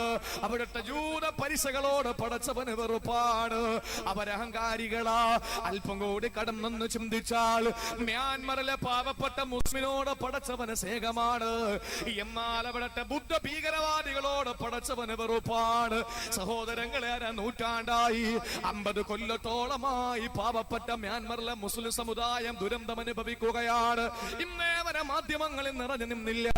ഇന്നേ വരെ ഒരു മാധ്യമത്തിലും അതിന്റെ കഥ വന്നില്ല. ഇന്നേ വരെ പ്രിയപ്പെട്ടവരെ യാതൊരു സോഷ്യൽ മീഡിയകളിലും അതിന്റെ കഥ വരുന്നില്ല. ഏതാനും മാസങ്ങൾക്ക് മുമ്പാണ് കഥ വരാൻ തുടങ്ങിയത്. അരനൂറ്റാണ്ടിലേറെ പാവപ്പെട്ട സമുദായം അനുഭവിക്കുകയാണ്. സഹോദരങ്ങളെ, സമാധാനത്തിന്റെ നോബൽ സമ്മാനം നേടിയ സൂചി എന്ന് പറയുന്ന വനിത, ആ പെണ്ണ് പോലും എന്റെ പ്രിയപ്പെട്ടവരെ മ്യാൻമറിലെ മുസ്ലിമുകൾക്കെതിരെ കണ്ണടക്കുമ്പോ ചിന്തിക്കണേ, അല്ലാഹുവിന് ഇഷ്ടമാരോടാണ്? പീഡിപ്പിക്കപ്പെട്ടവനോടാണ്. അവരഹങ്കാരമില്ലാത്തവരാണ്, അഹങ്കാരമില്ലാത്തവരാണ് പീഡിപ്പിക്കപ്പെടുന്നവര്. അത് സോഷ്യൽ മീഡിയയിലൂടെ ആകട്ടെ, അതല്ല വേറെ ഏത് രീതിയിലൂടെ ആകട്ടെ, തടവറകളിൽ കിടന്ന് പീഡനം അനുഭവിക്കുന്നവരാകട്ടെ. സഹോദരങ്ങളെ, അഹങ്കാരികൾ എന്നും അധികാരത്തിലാണ്. അധികാരികൾ മുഴുവനും അഹങ്കാരികളാണ്. പീഡിപ്പിക്കപ്പെട്ടവരാരോ പടച്ചവന്റെ ഇട്ടക്കാരാണ്. അതുകൊണ്ടാണ് റസൂലുള്ള പറഞ്ഞു, ഇത്തഖൂ ദഅവത്തൽ മദ്ലൂം, ഇത്തഖൂ ദഅവത്തൽ മദ്ലൂം. പീഡിപ്പിക്കപ്പെട്ടവന്റെ ദുആ നിങ്ങൾ സൂക്ഷിക്കണേ. കാരണം എന്തെന്നറിയോ? ലൈസ ബൈനഹു വ ബൈനല്ലാഹി ഹിജാബ്. അല്ലാഹുവിന്റെയും മർദ്ദന്റെയും ഇടയിലും മറയില്ല. അവര് എന്തെങ്കിലും റബ്ബിനോടൊന്ന് ചോദിച്ചാൽ ആ സെക്കൻഡിൽ അല്ലാഹു അവർക്ക് കൊടുക്കുന്നതാണ്. സഹോദരങ്ങളെ, ചിന്തിക്കണേ. ചെറിയ പ്രായത്തിലുള്ള കുഞ്ഞുങ്ങൾ പോലും വെറുത്ത ഒരു വിഭാഗം പലിശക്കാരല്ല, വ്യഭിചാരികളല്ല, കള്ളുകുടിയന്മാരല്ലോ, പിന്നെ ആരാണ്? അഹങ്കാരികളാണ് എന്ന ലോകത്തിന്റെ നായക നബി മുഹമ്മദ് മുസ്തഫ. അല്ലാഹു നമുക്ക് മനസ്സിലാക്കാനുള്ള തൗഫീക്ക് തരട്ടെ. അഹങ്കാരികൾ എല്ലാവരും വെറുക്കും. ഞാൻ ചോദിക്കട്ടെ, ഒരു മനുഷ്യൻ അഹങ്കരിച്ച് അവനെ അല്ലാഹു സ്വർഗത്തിൽ കൊണ്ടുപോയ അല്ലാഹു നീതിയില്ലാത്തവനായി പോകും. അതുകൊണ്ടാണ് വ്യഭിചരിച്ചതിന്റെ പേരിൽ ആരെയും സ്വർഗത്തിൽ നിന്ന് അല്ലാഹു പുറത്താക്കിയിട്ടില്ല. പിശാചിനെ സ്വർഗത്തിൽ നിന്ന് പുറത്താക്കി എന്തിന്റെ പേരിലാണ്? ഒന്ന് പറയും, ഇങ്ങനെ ഇരിക്കാതെ. വ്യഭിചരിച്ചതിന്റെ പേരിലാണോ? കള്ളുടിച്ചതിന്റെ പേരിലാണോ? മോട്ടിച്ചതിന്റെ പേരിലാണോ? പലിശ കൊടുത്തതിന്റെ പേരിലാണോ? അല്ല, അഹങ്കരിച്ചതിന്റെ പേരില. അപ്പൊ കള്ളു കുടിച്ചവരെയും അല്ലാഹു തആല തൗബ ചെയ്താൽ എന്ത് ചെയ്യും? കള്ളു കുടിച്ചവർക്കും രക്ഷപ്പെടാൻ സാധ്യതയുണ്ട്, വ്യഭിചരിച്ചവർക്കും രക്ഷപ്പെടാൻ സാധ്യതയുണ്ട്. ഇനിയിപ്പോ അവരെ സ്വർഗത്തിൽ കൊണ്ടുപോയാൽ അല്ലാഹു നീതി കാണിച്ചില്ല, അനീതി കാണിച്ചു എന്ന് പറയാൻ പറ്റൂല. പക്ഷെ അഹങ്കാരികളെ റബ്ബ് സ്വർഗത്തിൽ കൊണ്ടുപോയാൽ അല്ലാഹു അനീതിയുള്ളവനായി പോകും. അതുകൊണ്ട് റസൂലുള്ളാഹി പറഞ്ഞു, ലാ യദ്ഖുലുൽ ജന്നത മൻ കാന ഫീ ഖൽബി മിസ്ഖാലു ദററത്തിൻ മിൻ കിബ്ർ. അണുമണി തൂക്കം, ഒരു കടുകുമണി എങ്ങാനും അഹങ്കാരം ഹൃദയത്തിലുള്ളവൻ സ്വർഗത്തിൽ പ്രവേശിക്കൂല. നിങ്ങൾ നോക്ക്, അങ്ങനാണെങ്കിൽ റബ്ബ് നീതിമാനാകോ? ഇബ്ലീസിനെ സ്വർഗത്തിൽ അല്ലാഹു പുറത്താക്കി. ഞാനൊന്ന് ചോദിച്ചോട്ടെ, ആർക്കാണ് അല്ലാഹു തആല നരകം വെച്ചിരിക്കുന്നത്? വിശ്വാസിക്കാണോ അവിശ്വാസിക്കാണോ? പറയും. ആർക്കാ? വിശ്വാസമില്ലാത്തവർക്ക്. വിശ്വാസമില്ലാത്തവർ പോകുന്ന സ്ഥലം നരകം. ഇബ്ലീസ് നരകത്തിലോ സ്വർഗത്തിലോ? നരകത്തിൽ. വിശ്വാസം എന്ന് പറഞ്ഞാൽ എന്താണ്? അൽ ഈമാനു ബില്ലാഹി വ മലായികതിഹി വ കുതുബിഹി വ റസുലിഹി വൽ യൗമിൽ ആഖിർ വൽ ഖദരി ഖൈരിഹി വ ശർരിഹി മിനല്ലാഹി തആല. അല്ലേ? അല്ലാഹയെ കൊണ്ട് വിശ്വസിക്കുക, പ്രവാചകന്മാരെ കൊണ്ട് വിശ്വസിക്കുക, മലായികത്തിനെ കൊണ്ട് വിശ്വസിക്കുക, അന്ത്യദിനത്തെ കൊണ്ട് വിശ്വസിക്കുക, നന്മയും തിന്മയും അല്ലാഹുവിൽ നിന്ന് വരുന്നതാണെന്ന് വിശ്വസിക്കുക, കിതാബുകളെ കൊണ്ട് വിശ്വസിക്കുക. ഇത് വിശ്വസിക്കുന്ന ഒരാളും മുഅ്മിനാണ്, വിശ്വാസിയാണ്, അവൻ സ്വർഗത്തിലാണ്. ഇതിൽ വിശ്വാസമില്ലാത്ത ഒരാൾ നരകത്തിലാണ്. ഇബ്ലീസ് നരകത്തിലാണെന്ന് ആർക്കും എതിരഭിപ്രായമില്ല. ഇബ്ലീസിൽ ഈ പറയപ്പെട്ട 6 കാര്യത്തിൽ വിശ്വാസം ഇല്ലേ? അല്ലാഹുവിൽ വിശ്വാസം ഇല്ലാത്തത് കൊണ്ടാണോ സുജൂദ് ചെയ്യാൻ പറഞ്ഞപ്പോ ഇബ്ലീസ് പറഞ്ഞത്, പടച്ചോനെ നിനക്ക് ഞാൻ സുജൂദ് ചെയ്യുന്നുണ്ട്, ചെയ്യും, പക്ഷെ ഇവന് ഞാൻ സുജൂദ് ചെയ്യൂല. അപ്പൊ അല്ലാഹുവിൽ നല്ല വിശ്വാസമുണ്ട് ഇബ്ലീസിന്. മലായികത്തിൽ വിശ്വാസമില്ലേ? മലക്കുകളുടെ കോളേജിന്റെ പ്രൊഫസറാണ്. മലക്കുകളുടെ കോളേജിന്റെ പ്രൊഫസറായിരുന്നു ഇബ്ലീസ്. മലക്കുകളുടെ ഉസ്താദാരാ? ജിബ്രീലിന്റെ ഉസ്താദാരാ? ഇബ്ലീസ് ആയിരുന്നു. 7 ആകാശത്ത് 7 പേരായിരുന്നു എന്നാണ്. അർശിനെ എത്രയോ ലക്ഷം പ്രാവശ്യം തവാഫ് ചെയ്ത് ചുറ്റിയിട്ടുള്ള വലിയ പണ്ഡിതനായിരുന്നു. ലോകത്തെ ഏറ്റവും ആബിദായിരുന്നു ഇബ്ലീസ്. ഒന്ന് ചിന്തിച്ചു നോക്ക്. ഖിയാമത്ത് നാളിൽ വിശ്വാസം ഇല്ലാത്തോണ്ടാണ് റബ്ബിന്റെ അടുത്ത് പറഞ്ഞ, പടച്ചോനെ നീ എന്നെ ശപിച്ചു, ആട്ടി ഓടിച്ചു, ഒക്കെ ശരിയാ, പക്ഷെ എനിക്കൊരു ആഗ്രഹം കൊണ്ട് സാധിപ്പിച്ചു തരണം. എന്താ ആഗ്രഹം? ഉയർത്തെഴുന്നേപ്പിന്റെ നാൾ വരെ എനിക്ക് ആയുസ് തന്നേക്കണം, ലോക അവസാനം വരെ എനിക്ക് ആയുസ് തരണം. അള്ളാഹു ആ ആയുസ് കൊടുത്തു, നീട്ടിക്കൊടുത്തു. അപ്പോ ഉയർത്തെഴുന്നേപ്പിന്റെ ദിവസത്തിൽ വിശ്വാസം ഉള്ളത് കൊണ്ടാണല്ലോ അതുവരെ എനിക്ക് വേണമെന്ന് പറഞ്ഞത്. എന്റെ പ്രിയപ്പെട്ട സഹോദരങ്ങളെ, ഇബ്ലീസിന് വിശ്വാസത്തിൽ കുറവൊന്നുമില്ല, പക്ഷെ അഹങ്കാരിയായി പോയി. അള്ളാഹു അതുകൊണ്ട് നരകം കൊടുത്തു. അപ്പൊ നമ്മൾ അഹങ്കരിച്ചിട്ട് നമുക്ക് സ്വർഗം തന്ന അള്ളാഹു നീതിമാനാവോ? ആകൂല. അതുകൊണ്ട് പഠിച്ചു വെച്ചോ സഹോദരങ്ങളെ, എന്തിരിക്കുന്ന അഹങ്കരിക്കാൻ? മനുഷ്യൻ എന്താ അഹങ്കരിക്കാനിരിക്കുന്നത്? എന്താ പ്രിയപ്പെട്ടവരെ നമുക്ക് അഹങ്കരിക്കാനുള്ളത്? നിങ്ങൾക്കറിയുമോ, ഒരു വലിയ മനുഷ്യന് രാജാവാണ്. രാജകീയ പ്രൗഢിയോടെ നടന്നു വരുമ്പോ ഒരു മനുഷ്യന്, മഹാനായ മനുഷ്യനോട് അടുത്ത് ചെല്ലുകയാ. എന്നിട്ട് ആ രാജാവിന്റെ പ്രൗഢിയോടെ വന്ന മനുഷ്യനോട് പറഞ്ഞു പത്രേ, അല്ലയോ മനുഷ്യ, നിങ്ങൾ നിങ്ങൾ അഹങ്കരിക്കുന്നത് എന്തിനാണ്? എന്തിന് നിങ്ങൾ അഹങ്കരിക്കണം? നിങ്ങൾ എന്തിന് അഹങ്കരിക്കണം? ആ സമയത്ത് അയാള് പറഞ്ഞു, പത്രേ, അഹങ്കരിക്കാൻ എനിക്കുണ്ടായിട്ടാണ് അഹങ്കരിക്കുന്നത്. എനിക്കുണ്ടോ അഹങ്കരിക്കാൻ? ആ മകാൻ പറഞ്ഞു, നിങ്ങൾക്ക് എന്തിരിക്കുന്നു? ഞാൻ ആരെന്നറിയോടാ നിനക്കെന്ന് ചോദിച്ചു രാജാവ്. ആ സമയത്ത് ആ മഹാൻ പറഞ്ഞു, എനിക്കറിയാം നിങ്ങൾ ആരാണെന്ന്. ആരാണ് പറ? ആദ്യം ഒട്ടിപ്പിടിക്കുന്ന ഒരു തുള്ളി ബീജമാണ്. മുണ്ടിലോ തുണിയിലോ പറ്റാല് കഴുകി കളയുന്ന ഒരു തുള്ളി ബീജമാണ്. ദുർഗന്ധം അമിക്കുന്ന ബീജത്തുള്ളിയാണ്. ഏറ്റവും അവസാനമോ ചീഞ്ഞു നാറുന്ന ശവമാണ്. ഇതിനിടയിൽ നിങ്ങൾ ആരാണ്? ഇതിനിടയിൽ മലം ചുമക്കുന്ന വണ്ടിയല്ലേ നിങ്ങള്? സഹോദരങ്ങളെ, നല്ല തേച്ചുമിനിക്കിയ വസ്ത്രമിട്ട് പെർഫ്യൂം അടിച്ച് നല്ല നിലയിൽ വെയിറ്റിംഗ് സെറ്റിൽ ചെന്ന് കാത്തു നിൽക്കുമ്പോ ചെറുപ്പക്കാരിയെ നിന്നെ കാണുമ്പോ മഹാനടന്മാരായ പണ്ഡിത മഹത്തുക്കള് തിരിഞ്ഞു നോക്കാതെ പോകുന്നതെന്താണ്? അവർക്ക് വികാര വിചാരങ്ങളില്ലാത്തത് കൊണ്ടല്ല, അവർക്ക് ശാരീരിക സുഖങ്ങൾ അറിയാത്തത് കൊണ്ടല്ല, അവർക്ക് രക്തത്തിന്റെ സർക്യൂട്ട് ഇല്ലാത്തത് കൊണ്ടല്ല. പിന്നെ എന്തുകൊണ്ടാണ് അവരെ തിരിഞ്ഞു നോക്കാത്തതെന്നറിയോ? നീ എത്ര പളപളപ്പോടെ നിന്നാല്, എത്ര നല്ല മോഡലോടെ നീ നിന്നാല്, സഹോദരി, നീ നിൽക്കുന്നത് എന്താണ്? ആദ്യം നീ ഒട്ടിപ്പിക്കുന്ന ഒരു തുള്ളി ബീജമായിരുന്നു. ഇനി നീ മരിച്ചു കഴിഞ്ഞാലോ ശവമാണ്, ദുർഗന്ധം വമിക്കുകയാണ്. ഇതിനിടയിലോ നീ മലം ചുമന്നുകൊണ്ട് നിൽക്കുന്ന വണ്ടിയാ. മഹാന്മാര് പറഞ്ഞല്ലോ, പൊട്ടാ നീ മുനുട്ടുള്ളി പിൻചോര കട്ട, പിന്നീട് കാട്ടം ചുമന്നോരോ കൊട്ട. പൊട്ടാ നീ മുൻതുള്ളി പിൻചോര കട്ട, പിന്നീട് കാട്ടം ചുമന്നോരോ കൊട്ട. ആദ്യം മനുഷ്യാനി എന്താണ്? ഒട്ടിപ്പിടിക്കുന്ന ഒരു തുള്ളി ബീജമാണ്. അവസാനം മാറുന്ന ശവമാണ്. ഇതിനിടയിൽ നീ ആരാ? ദുർഗന്ധം വമിക്കുന്ന മലം ചുമന്ന് നിൽക്കുന്ന വണ്ടിയല്ലേടാ. നിന്റെ പള്ളയിലെ മലമല്ലേ. അഹങ്കരിക്കാനൊന്നുമില്ല, ഒന്നുമില്ല. മുൻഗാമികൾ അഹങ്കരിച്ചിരുന്നോ പ്രിയപ്പെട്ടവര്? മുൻഗാമികൾ അഹങ്കരിച്ചിരുന്നോ? ഇല്ല. ഇവിടെ SKSF-ന്റെ പരിപാടിയല്ലേ. നിങ്ങൾക്കറിയുമോ സഹോദരങ്ങളെ, ഈ കഴിഞ്ഞതിന് മുമ്പത്തെ ബഹുമാനനായ പ്രസിഡന്റ് ആനക്കര കോയക്കുട്ടി ഉസ്താദ്, നിങ്ങൾക്കറിയുമല്ലോ ചെറുപ്പക്കാരെ, നിങ്ങൾ SKSF-ന്റെ പ്രവർത്തകരല്ലേ? ബഹുമാനപ്പെട്ട ജിഫ്രി മുട്ടുകോയാട്ടങ്ങള് ഇന്നലെ ഞാൻ കോഴിക്കോട് പ്രസംഗിക്കുമ്പോ ആ പരിപാടികളെ ഉദ്ഘാടനം ചെയ്തത് ബഹുമാനപ്പെട്ട ശൈഖുനാ ശൈഖുൽ ജാമിഅ ആലിക്കുട്ടി ഉസ്താദ്, അല്ലാഹു ദീർഘായുസ്സ് കൊടുക്കട്ടെ. സഹോദരങ്ങളെ, സമസ്തയുടെ സെക്രട്ടറിയാണ്. അവിടെ ആമുഖ പ്രസംഗം നടത്തി ദുആ ചെയ്തത് ബഹുമാനപ്പെട്ട സമസ്തയുടെ പ്രസിഡന്റ് ശൈഖുനാ സയ്യിദുൽ ഉലമാ ജിഫ്രി മുട്ടുകോയാട്ടങ്ങളാണ്. സഹോദരങ്ങളെ, എത്ര വിനയമാണ്, എത്ര വിനയമാണ്. അല്ലാഹുവേ, പടച്ചവര് ചിന്തിക്കാൻ വേണ്ടി കേട്ട് പറയുകയാ. കുറച്ചു സമയം മുമ്പ്, മഗ്‌രിബിന് മുമ്പ് കോഴിക്കോട് പരിപാടി നടക്കുന്ന സ്ഥലത്തെത്തുകയാണ് ബഹുമാനപ്പെട്ട ശൈഖുനാ ആലിക്കുട്ടി ഉസ്താദ്. അവിടെ എത്തി. അല്ലാഹുവേ, ചിന്തിക്കാൻ വേണ്ടി കേട്ട് ഞാൻ പറയുകയാണ്. ഉസ്താദ് ഉച്ചയ്ക്ക് ഉറങ്ങാതെ ദീർഘനേരത്തെ യാത്ര കഴിഞ്ഞു വന്നതാണ്. ഉസ്താദിന് വല്ലാത്ത ക്ഷീണം വന്നു. നോക്കുമ്പോൾ തൊട്ടടുത്ത മഹല്ലത്ത് പള്ളിയിൽ കയറി കിടക്കുകയാണ്. സുബ്ഹാനല്ലാഹ്, ചിന്തിക്കണേ സഹോദരങ്ങള്.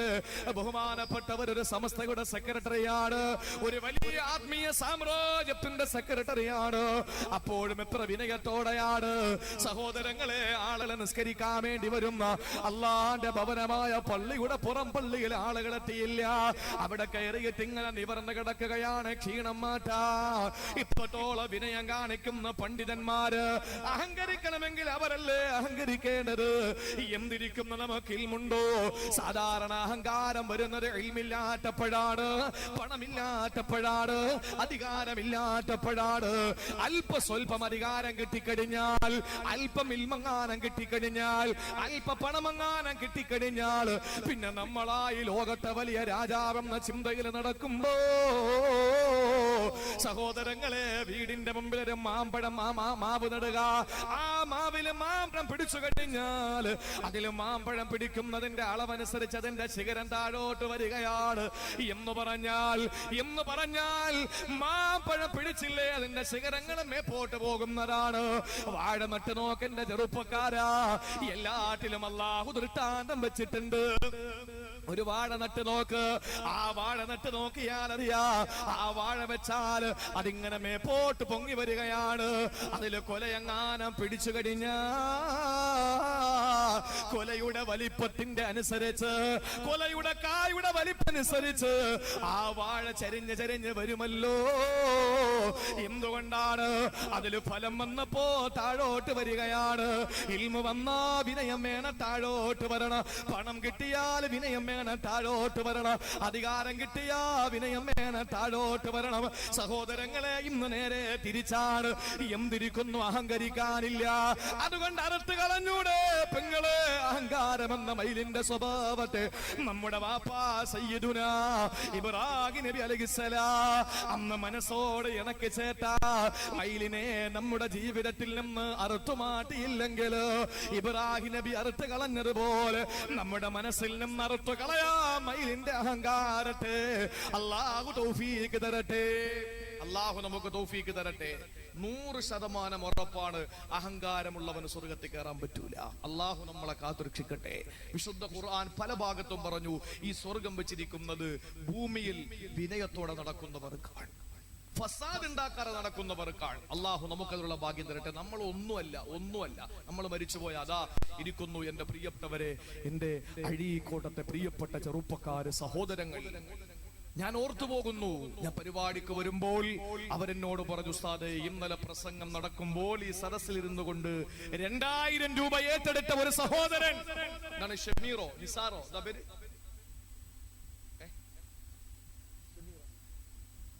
സുധീർ 32 വയസ്സുള്ള സുധീർ എന്ന് പറയുന്ന ചെറുപ്പക്കാരൻ, ആ സഹോദരൻ 2000 രൂപ ഏറ്റെടുത്തു സാധു പെൺകുട്ടികളെ കല്യാണം കഴിപ്പിച്ചയക്കാൻ വേണ്ടി കിട്ടി. അന്ന് വൈകുന്നേരം. എന്നിട്ട് ആ സഹോദരൻ പറഞ്ഞു, നാളത്തെ പ്രസംഗ സദസ്സിൽ ഞാൻ കൊടുത്തോളാം. അങ്ങനെ അന്ന് രാത്രി വാഴ കഴിഞ്ഞ് വീട്ടിൽ പോയ സുധീർ എന്ന 32 വയസ്സുകാരൻ അദ്ദേഹത്തിന്റെ വള്ളമെടുത്ത് മീൻ പിടിക്കാൻ വേണ്ടി പോയി. നെഞ്ചുവേദന വന്ന്, പെട്ടെന്ന് നെഞ്ചുവേദന വന്നപ്പോൾ അദ്ദേഹം ആദ്യമായി പറഞ്ഞത്, ഞാൻ 2000 രൂപ ഏറ്റിട്ടുണ്ട്, നാളെ കൊടുക്കാമെന്ന് പറഞ്ഞത് നിങ്ങൾ മറക്കാതെ കൊടുക്കണേ എന്ന് പറഞ്ഞ് ആ സഹോദരൻ ഈ ലോകത്ത് നിന്ന് വിട പറഞ്ഞു. പിറ്റന്ന് പള്ളിയിൽ, പിറ്റന്ന് വാളിന്റെ മജ്‌ലിസിൽ 2000 കൊടുക്കാമെന്ന് പറഞ്ഞ സമയത്ത് അദ്ദേഹം, ഞാൻ പ്രസംഗിക്കുന്നു, അദ്ദേഹം ഖബറിനടിയിലാണ്. ഇത്രയുള്ളൂ മനുഷ്യൻ. എനിക്ക് നാളെ കൊല്ലം കുണ്ടറ എന്ന് പറയുന്ന പ്രദേശത്തെ പരിപാടി തൃപ്പലഴികത്ത്, അവിടെ അന്ത്യവിശ്രമം കൊള്ളുന്ന ഒരു വലിയന്റെ ഉറൂസുമായി ബന്ധപ്പെട്ട് പ്രസംഗിക്കാൻ ഞാൻ ഏറ്റിരിക്കുന്നു. എന്റെ പ്രിയപ്പെട്ടവരെ, എനിക്ക് ഉറപ്പുണ്ടോ ഇന്ന് നേരം വെളുത്ത് എനിക്ക് എന്റെ വീട്ടിലെത്താൻ കഴിയുമെന്ന്? നിങ്ങൾക്ക് ഉറപ്പുണ്ടോ? ഇല്ല. മനുഷ്യൻ ഇത്രയേ ഉള്ളൂ. എല്ലാത്തിനും വാറണ്ടി ഇല്ലേ? മൊബൈൽ പുതിയൊരെണ്ണം വാങ്ങി കംപ്ലൈന്റ് ആയാൽ കൊണ്ട് കൊടുത്താൽ നമുക്ക് അതിന് റിപ്പയർ ചെയ്ത് തരും, 5 പൈസ കൊടുക്കണ്ട, എല്ലാത്തിനും വാറണ്ടി ഉണ്ട്. പക്ഷേ ഇല്ലാത്തതൊന്നു മാത്രം ഇല്ലാത്തത് മനുഷ്യന് മാത്രമാണ്. അള്ളാഹു മനസ്സിലാക്കാനുള്ള തൗഫീഖ് തരട്ടെ. ഒന്നുമില്ല, നമ്മൾ ഇവിടെ അങ്ങ് മരിച്ചുപോയാൽ, ഇവിടെ കിടന്ന് മരിച്ചുപോയാൽ, കണ്ണൂർ ജില്ലയിലെ ഇരിട്ടി എന്ന് പറയുന്ന പ്രദേശത്ത് സഹോദരി കൊല ചെയ്യപ്പെട്ടു. എങ്ങനെയാണെന്നറിയില്ല, ഞാൻ പിന്നെ അറിഞ്ഞിട്ടുമില്ല. പക്ഷേ 7 ദിവസം വെള്ളത്തിൽ കിടന്നു. അതുവഴി നടന്നു പോകുന്ന ആളുകൾക്ക് നാറ്റമടിച്ചു, ദുർഗന്ധമടിച്ചു. ആളുകൾ കരുതി ഇപ്പോ ഒരു സ്വഭാവം ഉണ്ടല്ലോ, സാമൂഹ്യ വിരുദ്ധരിറങ്ങിയിരിക്കാൻ. അവര് വേസ്റ്റ്, കോഴി വേസ്റ്റ് ഒക്കെ കൊണ്ടൊന്ന് വഴി തള്ളുന്ന ഒരു സ്വഭാവമുണ്ട്. പെണ്ണുങ്ങൾക്കൊണ്ട് ചില സ്വഭാവം, കുട്ടികളുടെ സ്നഗ്ഗിയും അതുപോലെ അവരുടെ മറ്റുള്ള വേസ്റ്റും എല്ലാം കൂടെ വാക്കെട്ടിക്കിട്ട് ആരും കാണാതെ റോട്ടിലേക്ക് വലിച്ചെറിയുന്ന ദുശ്ശീലം. അതൊരു മുഅ്മിനായ പെണ്ണിന് യോജിച്ചതല്ല, അതൊരു മുസ്ലിമിന് യോജിച്ചതല്ല. അവൻ നിസ്കരിക്കുന്നവര് മാത്രമല്ല മുസ്ലിമീങ്ങള്, പൊതു സമൂഹത്തിൽ ആർക്കും ഒരു ഉപദ്രവം. അതുകൊണ്ടാണ് നീ ഉള്ളി തിന്നുപോയോ, നീ അന്ന് ജമാഅത്തിന് വരണ്ട, വീട്ടിൽ നിസ്കരിച്ചാൽ മതി എന്നാണ് ഇസ്ലാം പഠിപ്പിച്ചത്. ഉള്ളി അന്ന് തിന്നോ നീ കൂടുതൽ? നിന്റെ വായിൽ നിന്ന് ദുർഗന്ധം വരുന്നുണ്ടോ ഉള്ളി തിന്നിട്ട്? ഉള്ളി നല്ലതല്ലേ? ഉള്ളി ഇല്ലാതെ എന്തെങ്കിലും ഭക്ഷണം ഉണ്ടോ നമ്മുടെ വീട്ടില്? ഉള്ളി അരിഞ്ഞിടാത്ത ഏതെങ്കിലും ഫ്രൈ ഉണ്ടോ വീട്ടില്? നീ ഉള്ളി തിന്ന് അധികമായി പോയി, നീ അന്ന് ജമാഅത്തിന് വരണ്ട, അവിടെ നിക്ക്, വീട്ടിൽ നിക്ക്. കാരണം എന്താ? അടുത്ത് വന്ന് നിസ്കരിക്കുന്നവർക്ക് അതിന്റെ ദുർഗന്ധം അസഹ്യമാണ്. ഇത് പറയുമ്പോഴും നമ്മൾ കട്ടൻ പീടിയും വലിച്ചിട്ട് നേരെ നിസ്കരിക്കാൻ വേണ്ടി വരും. കട്ടൻ പീടിയും വലിച്ചുകൊണ്ട് ബാങ്ക് വെക്കുമ്പോൾ ഒരെണ്ണം കൊളുത്തും. നടന്ന് പള്ളിയിലെത്തുമ്പോൾ അത് തീരും. അത് കളഞ്ഞിട്ട് അത് കഴിഞ്ഞിട്ട് എന്ത് ചെയ്യും? ഹൗദിലെ വെള്ളം കോരി അങ്ങോട്ട് വാഹൊപ്പിളിച്ച് കഴിഞ്ഞാൽ ഈ പഞ്ചായത്ത് ടോയ്ലറ്റിൽ നിന്ന് വരുന്ന ദുർഗന്ധം പിന്നെ വായിന്ന് വരുന്നത് ഇല്ലേ? അവര് കരുതുന്നത് എന്താണ്? വെള്ളം കൊണ്ട് വാ കഴുകിയത് എല്ലാ നാറ്റവും പോകുന്ന. ഇല്ല, നാറ്റം കൂടെയുള്ളൂ. സമൂഹത്തിന്റെ മുമ്പിൽ ജീവിക്കുമ്പോൾ അവന് പാലിക്കേണ്ടത് പാലിക്കണം. അതുകൊണ്ട് ഞാൻ പറയുന്നു, പ്രിയപ്പെട്ടവരെ, നമുക്ക് അഹങ്കരിക്കാൻ ഒന്നുമില്ല. ആ സഹോദരി 7 ദിവസം കഴിഞ്ഞപ്പോൾ ആളുകൾ അതെന്താണെന്നറിയാൻ വേണ്ടി പരിശോധിച്ചു നോക്കുമ്പോൾ ആ സഹോദരിയുടെ മുടിയും വസ്ത്രം മാത്രമേ ഉള്ളൂ, ബാക്കി കഴുകിപ്പോയി. തലമുടിയും വസ്ത്രവും മാത്രമേ ഉള്ളൂ, ബാക്കി കഴുകിപ്പോയി. കുറച്ച് എല്ലും കിടക്കുന്നു. ഇത്രേ ഉള്ളൂ മനുഷ്യര്, ഇത്രേ ഉള്ളൂ മനുഷ്യര്. ഞാനിപ്പോ എന്റെ നാട്ടിൽ നിന്ന് വെഞ്ഞാറമൂട് എന്ന് പറയുന്ന പ്രദേശത്തേക്ക് വരുമ്പോ, വേറെ ഏറെ സ്ഥലത്തിനെങ്കിലും വെഞ്ഞാറമൂട് നിങ്ങൾക്കറിയാം, കാരണം സുരാജിന്റെ നാടായതുകൊണ്ട് നിങ്ങൾക്ക് നല്ലതുപോലെ അറിയാൻ കഴിയും. വെഞ്ഞാറമൂട് എന്റെ നാട്ടിൽ നിന്ന് 10 കിലോമീറ്റർ അപ്പുറമാണ്. ഞാൻ അങ്ങനെ വരുന്ന വഴിയില് ഒരു വലിയ ഇറക്കം, അത് കഴിഞ്ഞിട്ട് ഒരു വളവ് തിരിഞ്ഞിട്ട് വേണം നേരായ വഴി വരാൻ. അങ്ങനെ ഒരു പകലില് ആളുകൾ അതുവഴി പോകുമ്പോ മൂക്കുപൊത്തി കൊണ്ടുപോകുന്നു. സമാനമായതിനു മുമ്പ് അവിടെ കോഴി വേസ്റ്റ് കൊണ്ടിട്ടിട്ടുണ്ട്. പക്ഷെ ആളുകൾ കരുതിയത് അങ്ങനെ വല്ലതുമാകുമെന്നാണ്. പക്ഷേ ദുർഗന്ധം അസഹ്യമായപ്പോൾ ആളുകൾ പരിശോധിച്ചപ്പോ സുബ്ഹാനല്ലാഹ്, ഏതോ രാത്രിയിൽ പാവപ്പെട്ടൊരു സഹോദരൻ വെള്ളം അടിച്ചോന്നറിയില്ല, ആ സഹോദരൻ ബൈക്കിൽ വന്നു, നേരെ വന്നിട്ട് വളയ്ക്കാൻ വിട്ടുപോയി. ഒന്നുകിൽ വെള്ളം അടിച്ചത് കൊണ്ട് ബോധം പോയി, അല്ലെങ്കിൽ ഉറങ്ങിപ്പോയി, അല്ലെങ്കിൽ അശ്രദ്ധമായി എന്തോ അദ്ദേഹം നേരെ അങ്ങ് താഴെ കുഴിയിൽ വീണു. ചെളി കൂടിക്കിടക്കുക, അതിൽ നിന്ന് ചെന്ന് തല അങ്ങോട്ട്, ആ തല താഴ്ന്നു പോയി. പിന്നെ പറയണോ, രാത്രി ആര് സഹായിക്കാനാ? നേരെ ചെന്ന് കുത്തനെ വീണുപോയ സഹോദരൻ ആരാ പിടിച്ചു കെട്ടാനുള്ളത്? അവിടെ കിടന്നു, മരിച്ചു. ആരും അറിഞ്ഞില്ല. 4 ദിവസം കഴിഞ്ഞ് നാറ്റം വന്നപ്പോഴാണ് നാട്ടുകാർ ഓടിക്കൂടി അരച്ച് അവസാനം അദ്ദേഹത്തെ അവിടെ നിന്ന് എടുത്തു. ഇത്രേ ഉള്ളൂ മനുഷ്യൻ. ഒന്നും അഹങ്കരിക്കാനൊന്നുമില്ല, അഹങ്കരിക്കാനൊന്നുമില്ല. അതുകൊണ്ട് നമ്മുടെ ജീവിതത്തിൽ നിന്ന് മാറ്റേണ്ട ഒന്നാമത്തെ പക്ഷിയുടെ സ്വഭാവമേതാ? കിബുറുത്താവൂ, മയിലിന്റെ അഹങ്കാരമാണ്, മയിലിന്റെ അഹങ്കാരമാ. പ്രിയപ്പെട്ടവരെ, രണ്ടാമത്തെ പക്ഷി ഏതാണ്? മറന്നു പോകല്ലേ. രണ്ടാമത്തെ പക്ഷി ഏതാണ്?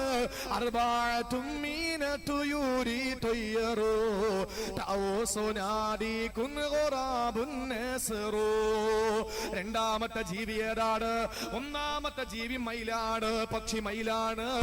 ആ പക്ഷിയാണ് അഹങ്കാരത്തിന്റെ പ്രതീകമെങ്കിൽ സഹോദരങ്ങളെ, അഹങ്കാരം മാറ്റിക്കോ.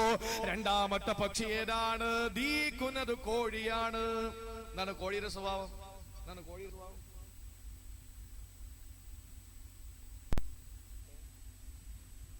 കോഴിയുടെ സ്വഭാവം മുട്ടയിടുവോ? മനസ്സിലാവൂല. മനസ്സിലാവുന്ന ഒരു ക്ലൂ തരാം. നമ്മൾ ചിലരെ പറ്റി പറയും, ഓ ആളൊരു കോഴിയാ എന്ന് പറഞ്ഞാൽ മനസ്സിലാവുമല്ലോ. അത് തന്നെ. രണ്ടാമത്തെ പക്ഷി കോഴിയാണ്. ആ കോഴിയുടെ സ്വഭാവം ഏതെന്നറിയോ? ജീവിതത്തിൽ നിന്ന് അറുത്തുമാറ്റേണ്ട സ്വഭാവമാണ് സഹോദരങ്ങളെ. കോഴിയുടെ വികാരമാ, കോഴിയുടെ വികാരമാ. അറുപ്പ് മുറിച്ച് കളയേണ്ട രണ്ടാമത്തെ വികാരമാണ് കോഴിയുടെ വികാരം. സഹോദരങ്ങളെ, ഇന്ന് മനുഷ്യന്റെ വികാരം എവിടെ എത്തിയെന്നറിയോ? ഇന്ന് വികാരമില്ലാത്തവർക്ക് വികാരം കൊടുക്കാൻ ഇന്ന് ടോണിക്കുകൾ ഉണ്ടെന്നാണ്. വികാരം വരാത്തവന് വികാരം വരാ. മരുന്നുകൾ ഇന്ന് സുലഭമാണ്. ആ വികാരം തീർക്കാൻ വേണ്ടിയിട്ട് എന്റെ സഹോദരങ്ങള് എത്രയോ വേശ്യാലയങ്ങൾ നമ്മുടെ നാടുകളിലുണ്ട്. ആ വേശ്യാലയത്തില് പോകുമ്പോ അവിടെ നിന്ന് പിടിക്കുന്ന മാറാ രോഗങ്ങൾക്ക് മരുന്ന് കമ്പനികൾ ഇറക്കിയിട്ടുണ്ട്. സഹോദരങ്ങളെ, എന്തെല്ലാം കാര്യങ്ങളാണ് പഠിക്കേണ്ടത്. നടന്നു പോകുന്ന മനുഷ്യനെ പോലെ കടിക്കുന്ന നായ, ആ നായെ പേടിച്ചിട്ട് തെരുവനായ ഭയന്നിട്ട് പാവപ്പെട്ട മക്കളെ മദ്രസയെ പോകുന്നില്ല, അതുപോലെ സ്കൂളിൽ പോകുന്നില്ല. പാവപ്പെട്ട വൃദ്ധരായ സഹോദരങ്ങളെ കടിച്ചു കീറുന്നു നായ. ആ നായെ കൊന്നെടുക്കണമെന്ന് പറയുമ്പോൾ രാജ്യം ഭരിക്കുന്നവര് പറയുന്നു, വേണ്ട കൊല്ലണ്ട. എന്താ? നായയോടുള്ള സ്നേഹം കൊണ്ടല്ല, നായ അവരുടെ മക്കളായത് കൊണ്ടല്ല. പ്രിയപ്പെട്ടവരെ, എന്തുകൊണ്ടെന്നറിയോ? നമ്മളൊക്കെ ചിന്തിക്കുന്നതിന്റെ അപ്പുറത്താണ്. എന്താ അവരങ്ങനെ വേണ്ടെന്ന് പറയാൻ കാരണം എന്തെന്നറിയോ? ഈ നായ വന്യകരണം ചെയ്താ മതി എന്ന് പറയുന്നത്. വന്യകരണത്തിന്റെ മരുന്ന് കമ്പനികളിൽ നിന്ന് കോടികൾ അവർ വാങ്ങിയിരിക്കുകയാണ്. അതുകൊണ്ട് വന്യകരണം നടത്തിയാ മതി. ഇനി അതല്ല, ഏതെങ്കിലും മനുഷ്യനെ കടിച്ചാലോ, ആ കടിക്കുമ്പോൾ വിഷമേൽക്കാതിരിക്കാൻ, വിഷബാധ ഏൽക്കാതിരിക്കാൻ അതിനും മരുന്നുണ്ട്. ആ മരുന്ന് കമ്പനിയിൽ നിന്ന് കോടിക്കണക്കിന് പോക്കറ്റിൽ വാങ്ങി അവർക്ക് ജീവിക്കണ്ടേ.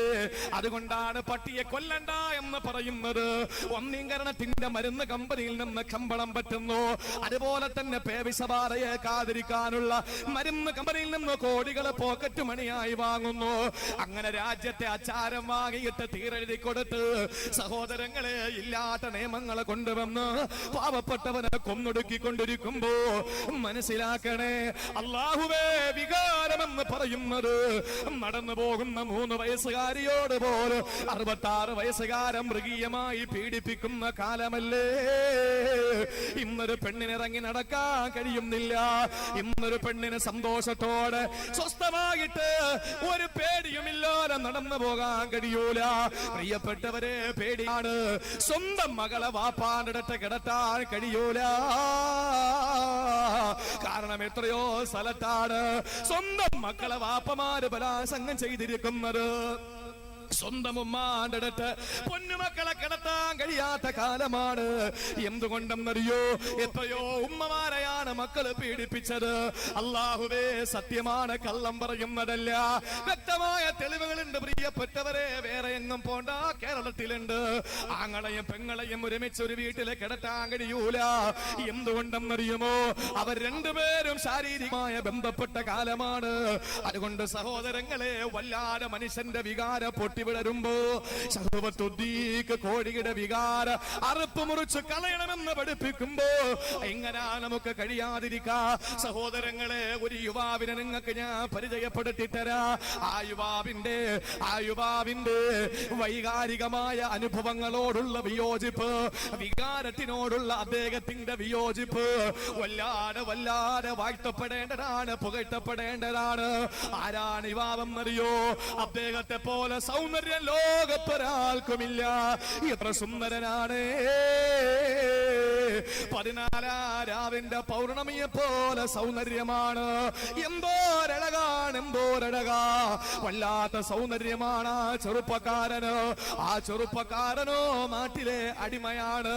ആ ചെറുപ്പക്കാരന്റെ മുതലാളി, ആ ചെറുപ്പക്കാരന്റെ യജമാനത്തി ആരുമില്ലാത്ത രാത്രിയിലൊന്ന് വിളിച്ചു. വീട്ടിനകത്ത് കയറ്റ കഥക കുറ്റിയിട്ടു. എന്നിട്ട് അകത്ത റൂമിൽ കയറി ആ കഥകം ബന്ധിച്ചു. എന്നിട്ട് അതിനകത്ത് കയറിയിട്ട് ആ കഥകം ബന്ധിച്ചു. അങ്ങനെ ഓരോ കഥകൾക്കകത്ത് കയറി, റൂമിനകത്ത് കയറി, എല്ലാ പൂട്ടി അരമനയിലെത്തുകയാണ്. ഒരീച്ച പോലെ കടന്നു വരില്ല. ആ യുവാവിന്റെ സുന്ദരമായ മുഖം കണ്ടപ്പോ യജമാനത്തിയായ മുതലാളിയായ പെണ്ണ് പറഞ്ഞതെന്തെന്നറിയോ? മാഹിസന ശറകാ, എന്തോര തലമുടിയാടാ നിനക്കുള്ളത്, എന്തോരഴകാ നിന്റെ തലമുടിക്ക്. ആ സമയത്ത് ആ ചെറുപ്പക്കാര പറഞ്ഞ വാക്കെന്തെന്നറിയോ? അതിന്റെ തലയിൽ നിന്ന് കൊഴിഞ്ഞു പോകാനുള്ളതാണ് പെണ്ണ്. രണ്ടാമതാ പെണ്ണ് പറഞ്ഞു, മാഹസന ഐനൈക, നിന്റെ കണ്ണ് വല്ലാത്ത കണ്ണാണടാ. ആ സമയത്ത് ആ പെണ്ണിനോട് ചെറുപ്പക്കാരൻ പറഞ്ഞു, അതെന്റെ കവിളത്തിനും നിളകെ പോകാനുള്ളതാണ്. മൂന്നാമതാ പെണ്ണ് പറഞ്ഞു, മാഹസന വജ്ഹക, എന്തോരു മുഖക്കാന്തിയാ, എന്തോരു മുഖപ്പിന്റെ അഴകാ, എന്തോരു സൗന്ദര്യമാണടാ നിന്റെ കഴകന്ത് കാണാൻ, എന്ത് സൗന്ദര്യമാണ്. ആ സമയത്ത് ആ പെണ്ണിനോട് ചെറുപ്പക്കാരൻ പറഞ്ഞു, പെണ്ണേ ഹുവലി തുറോ, അത് മണ്ണിനുള്ളതാണ്, അതിൽ ചിതലുകളൊക്കെ ഉള്ളതാണ്, പുഴുക്കളൊക്കെ ഉള്ളതാണ്. അവസാനം ആ പെണ്ണ് പറഞ്ഞതെന്തെന്നറിയോ? ഇന്ന ഫിറാശൽ ഹരീരി മബ്സൂത്ത്, എടോ ഇനി നിന്നോട് കുറുതരാൻ ഞാനില്ല. ഇതാ പട്ടുമത്ത വിരിച്ചിരിക്കുകയാണ്, ഒരീച്ച കടന്നു വരൂല. നീ നിന്റെ മുതലാളിയാണ് ഞാന്, എന്റെ അടിമയാണ് നീ. ആരും വരില്ലയടോ. എന്റെ ശരീരത്തിന്റെ ദാഹം തീർക്കുമോ? എന്റെ ശരീരത്തിന്റെ പൈരാഗം തീർക്കുമോ? എന്റെ ശരീരത്തിന്റെ വിശപ്പൊന്ന് മാറ്റുമോ? ആ ചെറുപ്പക്കാരന് ഏതവസരത്തിലും വ്യഭിചാരത്തിലേക്ക് പോകാൻ സാധ്യതയുള്ള പ്രായമാണ്. മാത്രമല്ല, വിളിച്ചത് സാധാരണക്കാരിയല്ല, അവിടത്തെ നാട്ടിന്റെ മുതലാളിയാണ്, യജമാനത്തിയാണ്, സൗന്ദര്യത്തിന്റെ മഹാറാണിയാണ്. ആ ചെറുപ്പക്കാരൻ അവിവാഹിതനാണ്, ആ ചെറുപ്പക്കാരൻ പ്രവാസിയാണ്. ആ ചെറുപ്പക്കാരനൊന്നും പേടിക്കേണ്ടതില്ല. ആരും വരില്ല. ഈ ചെറുപ്പക്കാരിയായ പെണ്ണവനെ മാടി വിളിച്ചപ്പോ ആ ചെറുപ്പക്കാര പറഞ്ഞിരുന്നെന്നറിയോ, എന്നെ കൊണ്ട് പറ്റൂല, അങ്ങനെ നിന്റെ ശരീരത്തിന്റെ ദാഹവും വിശപ്പും ഞാൻ മാറ്റിട്ടെന്നാൽ എന്റെ സ്വർഗത്തിന്റെ സ്ഥാനമല്ല എടുത്ത് കളയുമടോ എന്ന് പറഞ്ഞുകൊണ്ട് ആ ചെറുപ്പക്കാരൻ ഒരൊറ്റ ചാട്ടമാണ്. ആ പെണ്ണ് വിട്ടില്ല, വികാര ജീവിയല്ലേ. ആ പെണ്ണ് ഓടി ചെന്ന് ചെറുപ്പക്കാരന്റെ ജുബ്ബയിൽ പിടിച്ചു. ആ ജുബ്ബ കീറി പറഞ്ഞു പോയി. ആ ചെറുപ്പക്കാരെ പുറത്തു ചാടിയിട്ട് പറഞ്ഞു, മഅദല്ലാ, അല്ലാഹുവിനോട് ഞാൻ കാവൽ ചോദിക്കുകയാണ്.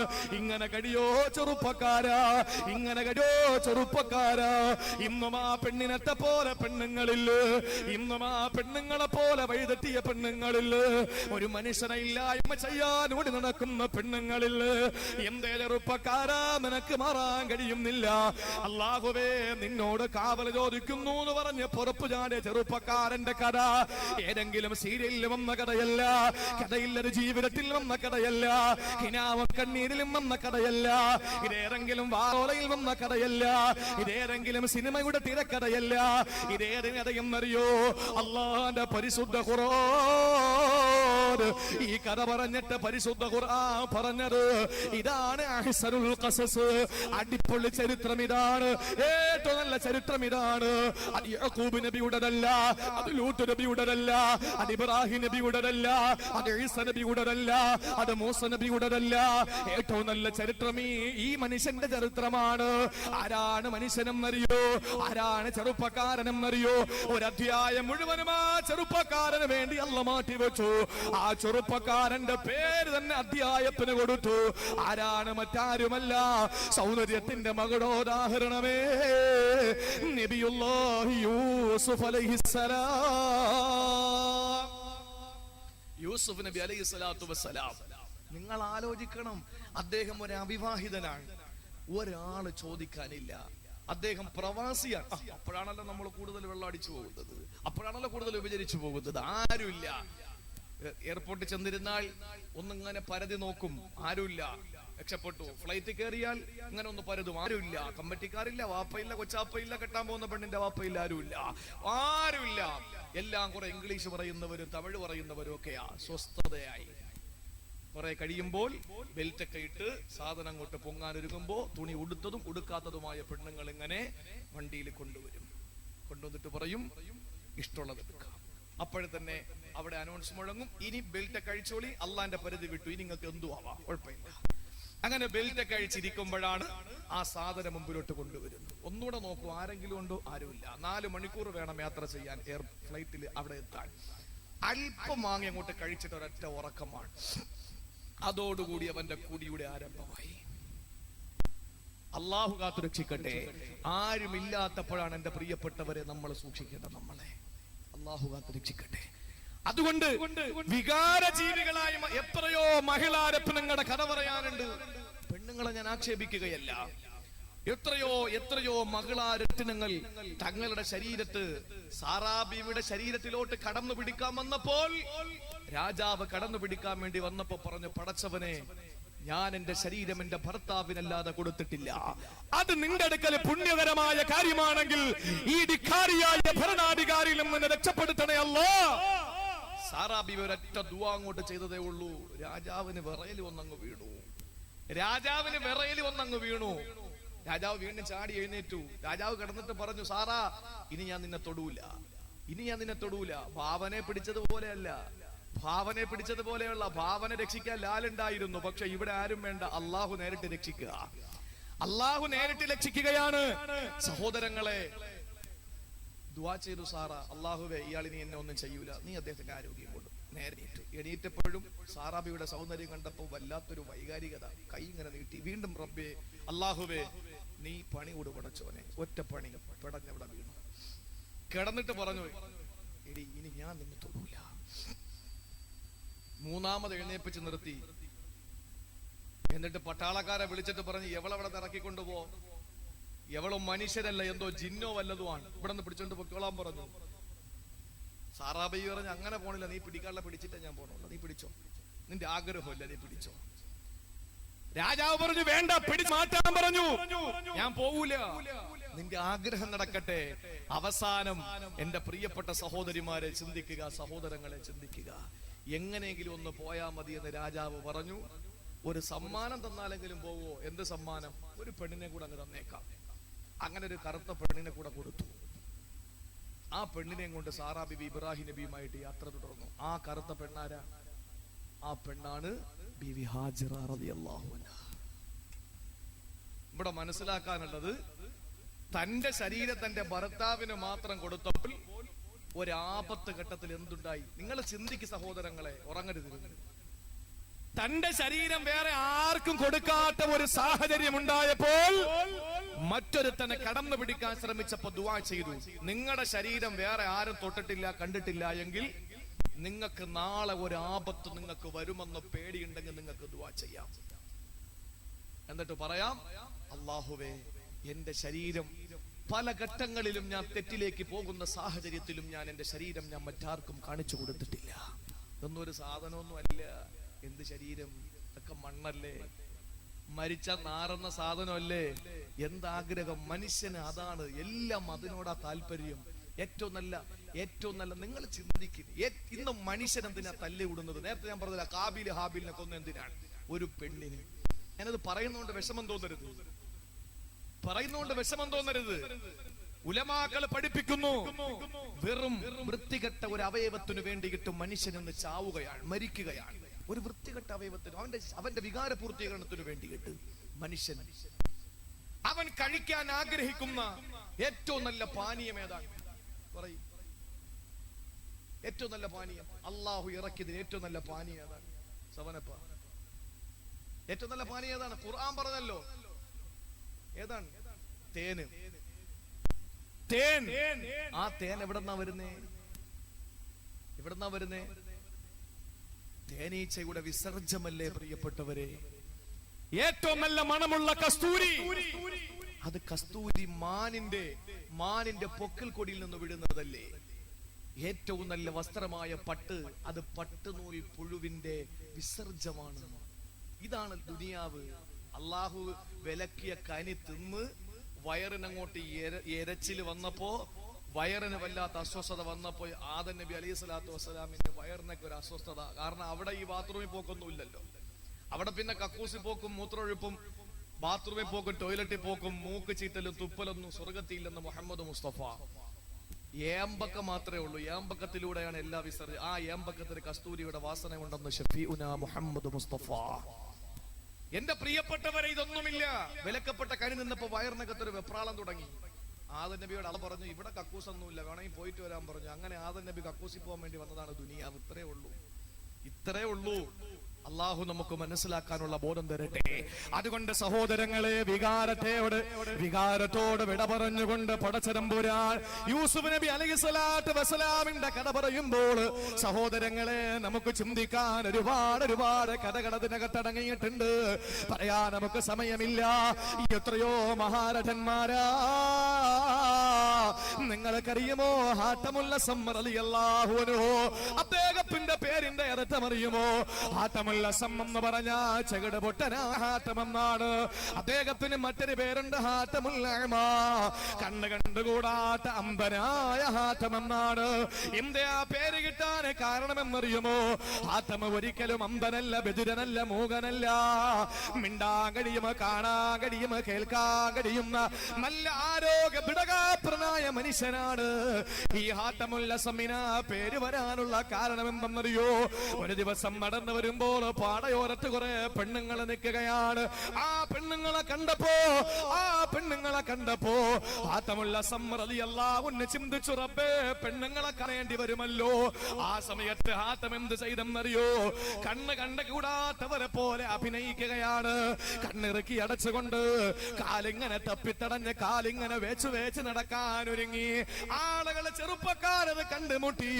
ആ ചെറുപ്പക്കാര് ഓടി വന്ന് ഹാത്തമുൽ അസ്സമിന്റെ കൈ പിടിച്ചിട്ട് റോഡ് മുറിച്ച് കടത്തി. എന്നിട്ട് അവരവിടെ നിന്നുകൊണ്ട് പറയുകയാണ്, അല്ലാഹുവേ, ഞങ്ങളെ ആരെയും ഇയാളെ പോലെ അന്ധനാക്കല്ലേ അല്ലാഹ്. ആരുടെ മുമ്പിലാ ദുആ അരക്കുന്നത്? ആദമുൽ അസ്സം റളിയല്ലാഹു അൻഹു അമ്പരല്ല, പക്ഷെ വഴിവക്കല് പെണ്ണുങ്ങൾ നിന്നപ്പോ ആ പെണ്ണുങ്ങളെ കാണാതിരിക്കാ ആദമുൽ അസ്സം റളിയല്ലാഹു അൻഹു അമ്പനെ പോലെ നടന്നവരാണ്. ചെറുപ്പക്കാര് കൈപിടിച്ചിട്ട് റോഡ് മുറിച്ചപ്പുറത്ത് കടത്തി. എന്നിട്ട് അവരൊരു ആരന്നപ്പോൾ ആദമുൽ അസ്സം റളിയല്ലാഹു അൻഹു ഊറിച്ചിരിച്ചു. ശഖീഖുൽ ബൽഖി എന്ന് പറയുന്ന ഉസ്താദിന്റെ അടുത്ത് 30 കൊല്ലം പഠിച്ച മഹാനാണ്. ഒരു ദിവസം പഠനത്തിന്റെ അവസാന നിമിഷത്തില് തന്റെ ശിഷ്യനെ കൂടെ മഹാനായ ആദമുൽ അസ്സം ഉസ്താദിന്റെ അടുത്ത് കൊണ്ടുപോയി. അങ്ങനെ കൊണ്ടുപോകുമ്പോ സഹോദരങ്ങളെ എല്ലാം കഴിഞ്ഞു, പഠനം കഴിഞ്ഞു, ഭക്ഷണം കഴിഞ്ഞ് തിരിച്ചു വന്നപ്പോൾ ആദമുൽ അസ്സം റളിയല്ലാഹു അൻഹുവിനോട് ശിഷ്യൻ പറയുകയാണ്, ഉസ്താദേ എല്ലാം റാഹത്താണ്, പക്ഷേ നിങ്ങളുടെ ഉസ്താദ് ശഖീഖുൽ ബൽഖിയുടെ വീട്ടില് അവിടെ ഭക്ഷണം കഴിച്ചതിന് ശേഷം വെള്ളം കൊണ്ടുവച്ചത് പെണ്ണുങ്ങളാണ് കൈ കഴുകാൻ. അതത്ര ശരിയായ നടപടിയല്ല. ഇത് പറഞ്ഞപ്പോൾ ആദമുൽ അസ്സം പറഞ്ഞതെന്തെന്നറിയോ? എന്റെ പൊന്നുമോനെ, 30 കൊല്ലം കൊണ്ട് ഞാൻ അവിടെ പഠിക്കാൻ പോവുകയാണ്. ഈ സെക്കൻഡ് വരെയും ഞാൻ ആരാണ് ഭക്ഷണം കൊണ്ട് വെച്ചതെന്ന് കണ്ടിട്ടില്ല, ആരാണ് വെള്ളം കൊണ്ട് വെച്ചതെന്ന് കണ്ടിട്ടില്ല, ആരാണ് കൈ കഴുകാൻ വെള്ളം വെച്ചതെന്ന് കണ്ടിട്ടില്ല. ഒരൊറ്റ ദിവസം കൊണ്ട് നീ അത് കണ്ടുപിടിച്ചല്ലോ. നിന്റെ കണ്ണുകൊണ്ട് നീ അല്ലാഹുവിനെ ധിക്കാരം പ്രവർത്തിച്ചിരിക്കുകയാണ്. ഇതാണ് ആദമുൽ അസ്സം. സഹോദരങ്ങളെ, 30 വർഷം ഉസ്താദിന്റെ ചാരത്ത് പഠിക്കാൻ പോയിട്ട് ആരാണ് ഭക്ഷണം വിളമ്പുന്നതെന്ന് കണ്ടിട്ടില്ല. അത്രയും വലിയ തികഞ്ഞ ഈമാനികമായ ആവേശമുണ്ടായിരുന്നെങ്കിൽ ചരിത്രത്തിൽ നിന്ന് പാഠം ഉൾക്കൊള്ളണേ. വായി നോക്കി വെയിറ്റിംഗ് ഷെഡിൽ നിൽക്കുന്ന ഈ എരപ്പാളികളല്ല നമ്മള് ഓരോരുത്തരും മാതൃകയാക്കേണ്ടത്. പിന്നെയോ നമ്മൾ മാതൃകയാക്കേണ്ടത് ഇതുപോലുള്ള മഹാരഥന്മാരെയാണ്. സഹോദരങ്ങളെ, ഇന്ന് വികാരമുണ്ടാകാം. മരുന്ന് കമ്പനികൾ മരുന്നിറക്കുമ്പോ അതിന്റെ പരസ്യം കാണിക്കുമ്പോൾ നിങ്ങൾക്ക് വികാരം വരണോ, മരുന്ന് തരാമെന്ന് പത്രപരസ്യം നടത്തുമ്പോ ഫോൺ കോൾ വിളിച്ചിട്ട് പറയുമ്പോൾ നിങ്ങളോട് എനിക്ക് പറയാനുള്ളത്, ദുർവികാരങ്ങൾ വരാതിരിക്കാനുള്ള ഒരു മരുന്ന് ഞാൻ നിങ്ങൾക്ക് തരാ. 1000 വട്ടം എന്നോടതിലൊരു വട്ടം നിങ്ങളോട് പറയുകയാണ്. സഹോദരങ്ങളെ, ദുർവികാരങ്ങൾ വരാതിരിക്കാൻ ഭാര്യയുടെ അടുത്ത് പോകുന്ന കാര്യമല്ല, നമുക്ക് വികാരം വരാതിരിക്കാ മറ്റുള്ള ദിശീലങ്ങളിലേക്ക് കാല് വെക്കാതിരിക്കാൻ ഒരൊറ്റ ദുആ ഞാൻ പറഞ്ഞു തരാ. സഹോദരങ്ങള് ചിന്തിക്കണേ. മാനായ സഹൽ ഇബ്നു അബ്ദുല്ലാഹി തുസ്തരി റളിയല്ലാഹു അൻഹു ഹിജ്റ 201 ജീവിച്ചിരുന്ന മഹാനാണ്. മഹാനായ സഹൽ ഇബ്നു അബ്ദുല്ലാഹി തുസ്തരി റളിയല്ലാഹു അൻഹു അദ്ദേഹത്തിന് ദുർവികാരങ്ങളില്ല. അദ്ദേഹത്തിന്റെ ജീവിതത്തിൽ ദുർവികാരങ്ങൾ വന്നിട്ടില്ല. മഹാനവറുകളോട് ശിഷ്യന്മാര് ചോദിച്ചു, എന്തേ സഹൽ ഇബ്നു അബ്ദുല്ലാഹി തുസ്തരി നിങ്ങൾക്ക് വികാരമില്ലാത്തത്? ആ സമയത്ത് അദ്ദേഹത്തിന്റെ മറുപടി എന്തെന്നറിയോ? അദ്ദേഹത്തിന്റെ മറുപടി, എന്റെ അമ്മാവനെ മുഹമ്മദ് ഇബ്നു സിവാറിന്റെ വീട്ടിൽ ഞാൻ ചെറിയ പ്രായത്തിൽ പോയിട്ടുണ്ട്. അങ്ങനെ ഞാൻ ഒരു രാത്രി അദ്ദേഹം എന്ത് ചെയ്യുമെന്നറിയാൻ എഴുന്നേറ്റ് നോക്കുമ്പോ അദ്ദേഹം നിസ്കരിക്കുകയാണ്. എന്നിട്ട് എന്നോട് പറഞ്ഞു, ഏ സഹിലേ, നീ അല്ലാഹുവിനെ സ്മരിക്കണേ. ഞാൻ പറഞ്ഞു, അമ്മാവാ എനിക്കറിയില്ല എങ്ങനെയെന്ന്. ആ സമയത്ത് എന്റെ അമ്മാവൻ എനിക്കൊരു ദിക്ർ പഠിപ്പിച്ചിരുന്നു. ആ ദിക്ർ ഞാൻ ആവർത്തിക്കുകയാണ്, ആ ദിക്ർ ഞാൻ പഠിക്കുകയാണ്, ആ ദിക്ർ ഞാൻ അന്ന് മുതൽ ആവർത്തിക്കാൻ തുടങ്ങി. അതിനുശേഷം എനിക്ക് ദുർവികാരങ്ങളില്ല. സഹോദരങ്ങളെ, 11 പ്രാവശ്യം കിടക്കുമ്പോൾ പറയാൻ നിങ്ങൾക്ക് കഴിയോ? എളുപ്പമുള്ള ഒരു ദിക്റാണ്. അല്ലാഹു സത്യം, നമുക്ക് ദുർവികാരങ്ങൾ വരില്ല. എന്താണ് മഹാനായ സഹൽ ഇബ്നു അബ്ദുല്ലാഹി തുസ്തരി റളിയല്ലാഹു അൻഹു അമ്മാവനെ മുഹമ്മദ് ഇബ്നു സിവാർ പഠിപ്പിച്ചു കൊടുത്ത ആ ദിക്ർ പഠിപ്പിച്ചു കൊടുത്തു തന്റെ ശിഷ്യഗണങ്ങൾക്ക്. കിടക്കാൻ നേരത്തൊന്ന് 11 വട്ടം പറയുമോ? എന്താണെന്നറിയോ? അല്ലാഹു നാളിരി, അല്ലാഹു ഷാഹിദി, അല്ലാഹു മഈ, അല്ലാഹു നാളിരി, അല്ലാഹു ഷാഹിദി, അല്ലാഹു മഈ. അല്ലാഹു നാളിരി, അവൻ എന്നെ കണ്ടുകൊണ്ടിരിക്കുകയാണ്. അല്ലാഹു ഷാഹിദി, അവൻ എന്റെ സമീപസ്ഥനാണ്. അല്ലാഹു മഈ, അവൻ എന്നോടൊപ്പമുണ്ട്. ഈ ദുആ ഞാൻ പതിവാക്കിയിരുന്നു. അതുകൊണ്ട് തന്നെ എന്റെ ജീവിതത്തിൽ ദുർവികാരങ്ങൾ വന്നിട്ടില്ല. ഇന്ന് മുതൽ ചൊല്ലിക്കോളി. നമ്മൾ വഴല് വെച്ച് ആള് കൂടി ആള് കുറഞ്ഞു, അല്ലെങ്കിൽ പൈസ പിരിഞ്ഞു പൈസ പിരിഞ്ഞില്ല, വഴല് കൊള്ളാം കൊള്ളൂല, ഇതൊക്കെ പറഞ്ഞ അഭിപ്രായം പറഞ്ഞാൽ നിങ്ങൾ എന്ത് നല്ല അഭിപ്രായം പറഞ്ഞാലും എനിക്ക് യാതൊരു ചാട്ടവുമില്ല. നിങ്ങൾ അഭിപ്രായം കേടു പറഞ്ഞാൽ എനിക്കതിൽ വാട്ടവുമില്ല. അതുകൊണ്ട് എന്റെ പ്രിയപ്പെട്ട സഹോദരങ്ങളെ, പറയുന്ന ഞാനും കേൾക്കുന്ന നിങ്ങളും അതിനു മുമ്പ് പറയിപ്പിച്ച സംഘാടകരും നന്നാകണം. അള്ളാഹു തൗഫീഖ് തരട്ടെ. അതുകൊണ്ട് ഇന്നത്തെ രാത്രി മുതൽ 11 വട്ടം ചൊല്ലിക്കോളി. അള്ളാഹു നാദിരി, അള്ളാഹു ഷാഹിദി, അള്ളാഹു മഈ. ദുർവികാരങ്ങൾ ഉണ്ടാവൂല. അള്ളാഹു നമ്മളെ നന്നാക്കട്ടെ. അതുകൊണ്ട് രണ്ടാമത്തെ പക്ഷി കോഴി, അതിന്റെ വികാരം നമ്മൾ മാറ്റിവെക്കുക. ഇനി 2 പക്ഷിയുടെ കാര്യം പറയാണ്ട് 15 മിനിറ്റ് ഉണ്ട്, ഞാൻ ചുരുക്കി പറയാം. മൂന്നാമത്തെ പക്ഷി ഏതാണ്? മൂന്നാമത്തെ പക്ഷി ഏതാണ് സഹോദരങ്ങളെ?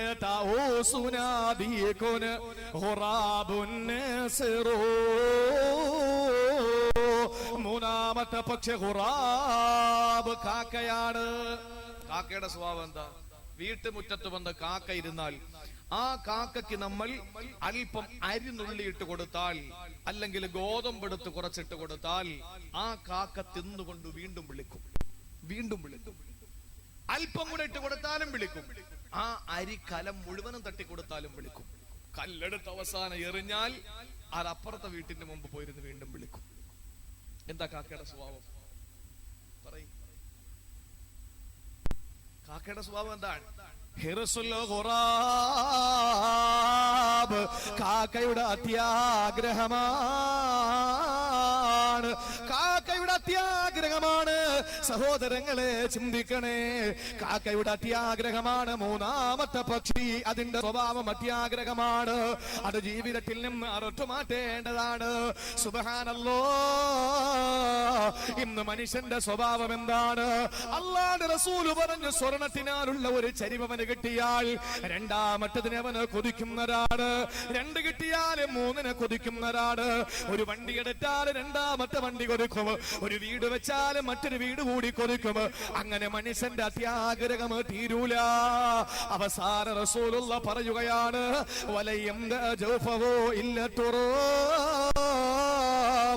അവന്റെ പള്ള നിറയ്ക്കാൻ മണ്ണിനെ കഴിയോ, അവന്റെ പള്ള നിറയ്ക്കാൻ മണ്ണിനെ കഴിയോ എന്ന് പറഞ്ഞാലും മണ്ണിൽ കൊണ്ടുവെക്കുന്നത് വരെ, അവനെ കബറിലേക്ക് കൊണ്ടുവെക്കുന്നത് വരെ അവൻ അത്യാഗ്രഹം വരുമെന്ന് ലോകത്തിന്റെ നായകൻ നബി മുഹമ്മദ് മുസ്തഫ റസൂൽ പറഞ്ഞല്ലോ. ശരീരത്തിന്റെ മുഴുവൻ അവയവങ്ങളും വാർദ്ധക്യത്തിലെത്തും.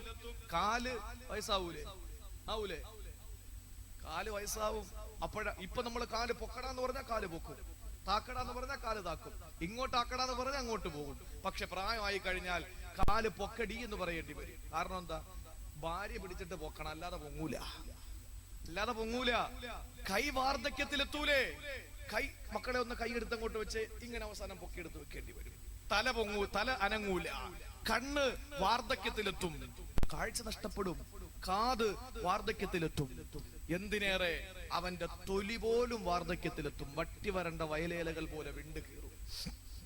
അള്ളാന്റെ റസൂല് പറഞ്ഞു, എല്ലാം വാർദ്ധക്യത്തിലെത്തുമെങ്കിലും മനുഷ്യന് എപ്പോഴും നല്ല യുവത്വത്തിന്റെ പ്രസരിപ്പായി ഇരിക്കുന്ന 2 കാര്യങ്ങളുണ്ട്. ഒന്ന് അൽ ഹിർസു വൽ അമലു. ഏതൊക്കെയാ? ഒന്ന്, ഇനിയും കുറെ നാളുടെ ജീവിക്കണമെന്ന മോഹവും കുറെ കൂടെ ഉണ്ടാക്കിയ കൊള്ളാമെന്നുള്ള അത്യാഗ്രഹവും. മരിക്കാൻ കിടന്നാലും ഇത് 2 മാറൂല. എന്താ നിങ്ങളുടെ ഇപ്പോഴത്തെ ആഗ്രഹം? ഒരു 10 കൊല്ലം കൂടെ ജീവിച്ചാൽ കൊള്ളാം. ആരാ പറയുന്നത്? 90 വയസ്സെത്തിയ ആളാ പറയുന്ന ഒരു 10 കൊല്ലം കൂടെ ജീവിച്ചാൽ കൊള്ളാം. ഈ ബാക്കി 20 കൊല്ലം അള്ളാഹ് ഔദാര്യമായിട്ട് തന്നതാണ്. 60-70 ഇടയിൽ മരിക്കേണ്ട നീ, അതല്ലേ റസൂല് പറഞ്ഞു, എന്റെ ഉമ്മത്തിന്റെ പ്രായം 60-70 ഇടയിലാണ്. അതിനു മുമ്പ് മരിക്കുന്നവർ പെട്ടെന്ന് മരണപ്പെട്ടു, അതിനുശേഷം മരിക്കുന്നവർക്ക് എന്തോ ഭാഗ്യം കിട്ടി, എത്ര തന്നെ. എന്റെ സഹോദരങ്ങളെ, അതുകൊണ്ട് ചിന്തിച്ചോളീൻ, അത്യാഗ്രഹം ഒരിക്കലും മനുഷ്യനെ കൊണ്ട് മാറൂല, മാറ്റാൻ പറ്റൂല. അത്രത്തോളം അത്യാഗ്രഹികളായി മനുഷ്യൻ മാറിക്കൊണ്ടിരിക്കുകയാണ്. എത്ര കിട്ടിയാലും അവൻ ആർത്തി തീരൂല, വീണ്ടും വീണ്ടും കിട്ടണമെന്ന ആഗ്രഹം. ഇതല്ലേ അള്ളാഹുവിന്റെ റസൂൽ ഗനീമത്ത് സ്വത്ത് വീരിച്ചു കൊടുക്കുന്ന ഒരു സമയത്ത്, യുദ്ധത്തിൽ നിന്ന് കിട്ടിയ സമരാധിത സ്വത്ത് വീരിച്ചു കൊടുത്തുകൊണ്ടിരിക്കുമ്പോ കുറെ ആളുകൾക്ക് അള്ളാഹുവിന്റെ റസൂൽ കൊടുത്തില്ല, കുറച്ച് ആളുകൾക്ക് നബി തങ്ങൾ കൊടുത്തു. ആ സമയത്ത് കിട്ടാത്ത അവരുടെ മനസ്സിൽ വല്ലാത്ത വേദന വന്നു. സഹോദരങ്ങളെ, അത് കണ്ടപ്പോ അല്ലാഹുവിന്റെ റസൂൽ പെട്ടെന്ന് മിമ്പറിൽ കയറിയിട്ട് പ്രസംഗിക്കുകയാണ്. അയ്യുഹന്നാസ്, അല്ലയോ ജനങ്ങളെ, സഹാബത്തെ, ആകിലു അഖ്വാമൻ ഫീ ഖുലൂബിഹിമുൽ ഗിനാ വൽ ഖൈർ ഓതി അഖ്വാമൻ ഫീ ഖുലൂബിഹിമുൽ ജസാ വൽ ഹലാ. ഞാൻ കുറെ ആളുകൾക്ക് വീതിച്ചു കൊടുത്തു സ്വത്ത്. അതാർക്കും അറിയോ? അവരുടെ മനസ്സിനകത്ത് അത്യാഗ്രഹം ഉണ്ടായിരുന്നു. കിട്ടിയില്ലല്ലോ. കുറച്ചു പേർക്ക് ഞാൻ കൊടുത്തിട്ടില്ല. അവരാരെന്നറിയോ? അവരുടെ മനസ്സ് സമ്പന്നമാണ്. അവർക്ക് കിട്ടിയില്ലെങ്കിലും കുഴപ്പമില്ലെന്ന് ആഗ്രഹമുള്ളവരാ. അതുകൊണ്ട് കിട്ടാത്തവരെ നിങ്ങൾ സങ്കടപ്പെടണ്ട. നിങ്ങളുടെ മനസ്സിൽ സമ്പന്നതയാണ്, ധന്യതയാണ്. അള്ളാഹുവിന്റെ റസൂല് പറയുന്ന ഈ ഒരൊറ്റ വാക്ക് കേട്ടിട്ട് സഹാബത്ത് എഴുന്നേറ്റ് ഒരേ സ്വരത്തിൽ പറഞ്ഞു, നബിയെ, ചുവന്ന ഒട്ടകം കിട്ടുന്നതിനേക്കാൾ ഞങ്ങൾക്ക് നല്ലത് നിങ്ങളെ ഈ വാക്കാം എന്ന് പറഞ്ഞാൽ ഞങ്ങൾക്ക് അത്യാഗ്രഹമില്ലെന്ന് പറഞ്ഞല്ലോ, സന്തോഷമായി. നമ്മളോ എന്റെ പ്രിയപ്പെട്ടവരെ, നിങ്ങൾ നോക്ക്, ഇന്നും അതിര് തർക്കത്തിന്റെ പേരിൽ കൊല്ലാക്കൊല നടത്തിക്കൊണ്ടിരിക്കുന്നവരുണ്ട് അല്ലേ? ഒരു ശകലം നമുക്ക് കിട്ടിയിട്ട് എന്തു ചെയ്യാനാണ്? ഒരു കല്ലെടുത്ത് പാതിരാത്രി ആരും കാണാതെ വിശ്വാസികൾ തഹജ്ജുദിന് എഴുന്നേൽക്കുമ്പോ അവനും പെണ്ണാട്ടിയും കൂടെ എഴുന്നേറ്റിട്ട് കുറ്റി അങ്ങോട്ട് മാറ്റിയിടും, കല്ല് മാറ്റിയിടും.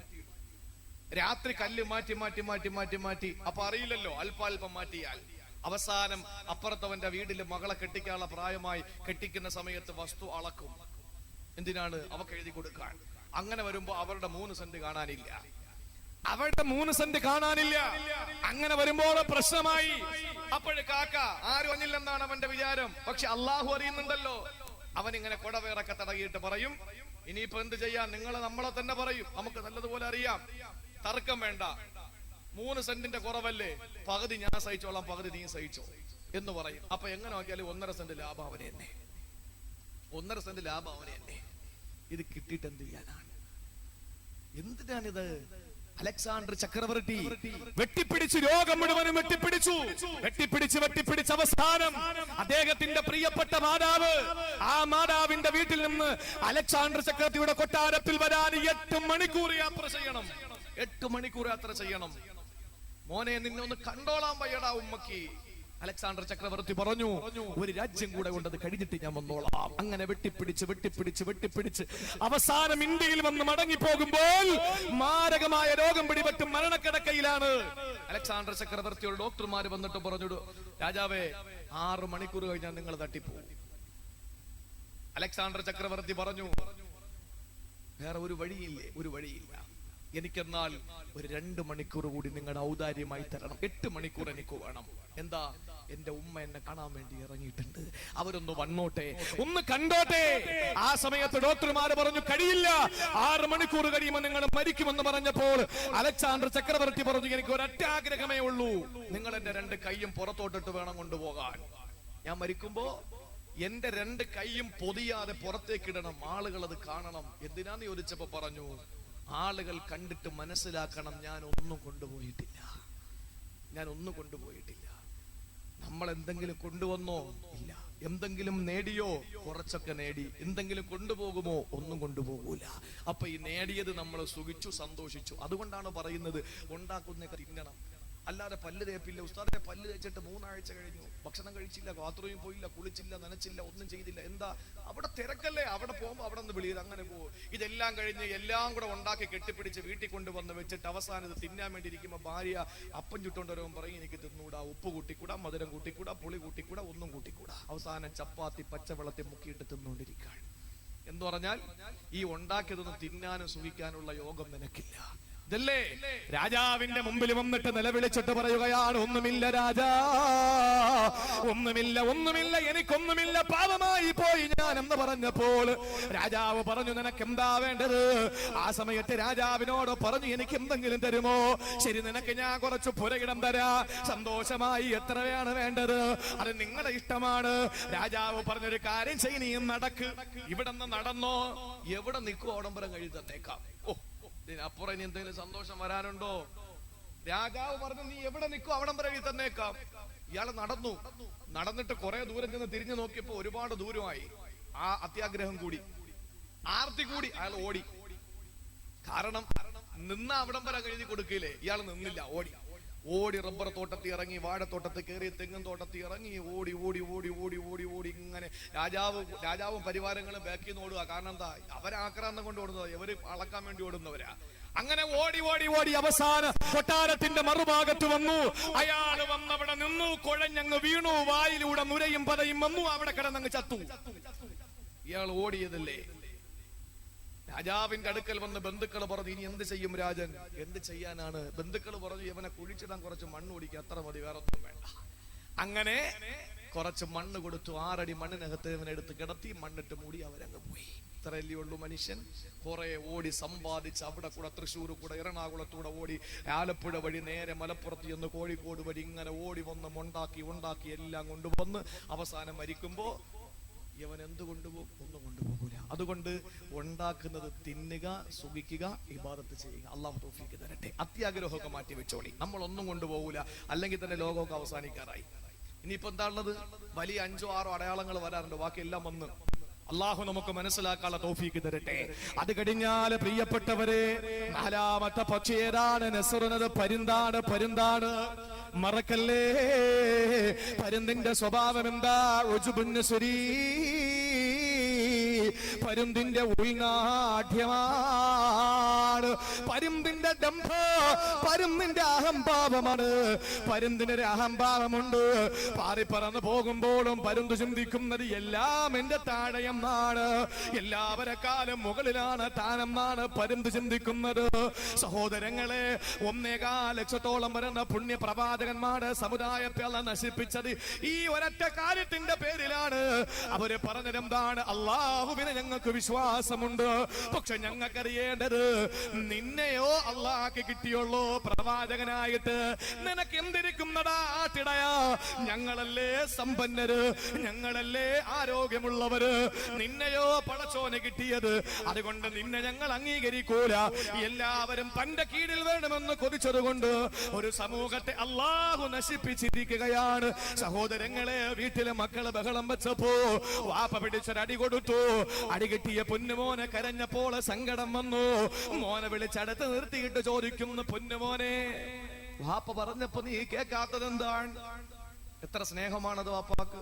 ഇതുപോലെ തന്നെ അള്ളാഹു ശപിച്ചു വിട്ടു. പോടാ ശൈത്താനെ, നിനക്ക് റജീം എന്നും പറഞ്ഞ് ഇറക്കി വിട്ടു. പിന്നീട് ഒരു അവസരത്തിൽ ശൈത്താൻ കളിച്ചിട്ട് അള്ളാഹു ചോദിച്ചു, മാ മനഅക അല്ലാ തസ്ജുദ ഇദ് അമർതുക. എടാ, ഞാൻ നിന്റെ അടുത്ത് പറഞ്ഞപ്പോ നീ സുജൂദ് ചെയ്യാത്തെന്താ? എത്ര സ്നേഹത്തോടെ അള്ളാഹ് ചോദിക്കാൻ. ആ സമയത്ത് ശൈത്താൻ പറഞ്ഞ മറുപടി എന്തെന്നറിയോ? ആ സമയത്ത് ശൈത്താൻ പറയുന്നു, അന ഖൈറും മിൻഹു ഖലഖതനി മിൻ നാരിൻ വഖലഖതഹു മിൻ തീൻ. അവനെക്കാളും ഉത്തമനല്ലേ പടച്ചോനെ ഞാൻ? എന്നെ നീ പ്രകാശത്താൽ തീയിൽ പടച്ചു, അവനെ മണ്ണിൽ പടച്ചു.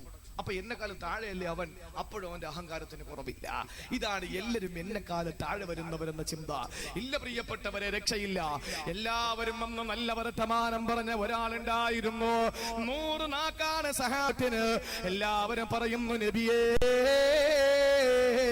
ഇന്നയാള് നല്ലവനാണ്, അവൻ നല്ല മനുഷ്യനാണ്, നല്ലവനാണ്, ഇത്ര നല്ലവനെ ഞങ്ങൾ കണ്ടിട്ടില്ല. എല്ലാവരും നല്ലത് പറഞ്ഞപ്പോ അല്ലാഹുവിന്റെ റസൂൽ ഒരവസരത്തിൽ പറഞ്ഞു, എനിക്ക് അവനെ ഒന്ന് കാണിച്ചു തരുമോ? അങ്ങനെ ഒരു ദിവസം റസൂലും സഹാബത്തും മദീനത്തിരിക്കുമ്പോ ആ മനുഷ്യന് മദീനത്തോട്ട് കടന്നു വരികയാണ്. ആ സമയത്ത് അല്ലാഹുവിന്റെ റസൂലിനോട് സഹാബത്ത് പറഞ്ഞു, നബിയേ, ഞങ്ങൾ പറഞ്ഞ ആളില്ല വരുന്നവനാണ്. ആ സമയത്ത് അല്ലാഹുവിന്റെ റസൂൽ അവന്റെ മുഖത്ത് നോക്കിയിട്ട് പറയുകയാണ്, ഇന്നീ അറോ ഫീ വജ്ഹിഹി സുഫഅതൻ മിനശ് ശൈത്താൻ. അല്ലാഹുവിന്റെ റസൂൽ പറഞ്ഞത് സഹാബത്ത്, അവനിൽ ഞാൻ പൈശാചികത ദർശിക്കുകയാണ്, അവൻ പിശാചാണ്. ആ സമയത്ത് റസൂലുള്ളാഹിയോട് സഹാബത്ത് ചോദിച്ചു, നബിയേ, നിങ്ങൾ എന്തായി പറയുന്നത്? ആ സമയത്ത് അല്ലാഹുവിന്റെ റസൂൽ അവനെ വിളിച്ചിട്ട് ചോദിക്കുകയാണ്, ഞാൻ റസൂലാണ്, സത്യമേ പറയാവോ? എല്ലാവരെക്കാളും മുകളിലാണ് നീ എന്ന ചിന്ത നിനക്കില്ലേ? അവൻ പറഞ്ഞു, ഉണ്ട് നബിയേ, എനിക്കങ്ങനെ ചിന്തയുണ്ട്. സഹോദരങ്ങളെ, എല്ലാവരും എന്റെ താഴെയാണ്. ആ ഒരു ചിന്ത നമുക്കൊന്നാള് രക്ഷയില്ല. അതുകൊണ്ട് ഇബ്രാഹിം നബി 64 പക്ഷികളൊന്ന് മൈലാണ്. അതിന് അഹങ്കാരമാണ്, മാറ്റിക്കൊളെ. സഹോദരങ്ങളെ, 2ാമത് കോഴിയാണ്, സ്വഭാവം വികാരമാ, അതും മാറ്റണേ. 3ാമത് കാക്കയാണ്, അപ്യാഗ്രഹമാണ്. 4ാമത് പരുന്താണ്, അഹംഭാവമാണ്. ഈ 4 പക്ഷികളുടെ സ്വഭാവം അറുത്തു മുറിച്ചു മാറ്റിക്കളഞ്ഞ് പച്ചയായ മനുഷ്യനായി ജീവിക്കുക. അല്ലാഹു അതിന് തൗഫീക്ക് നൽകി അനുഗ്രഹിക്കുമാറാവട്ടെ.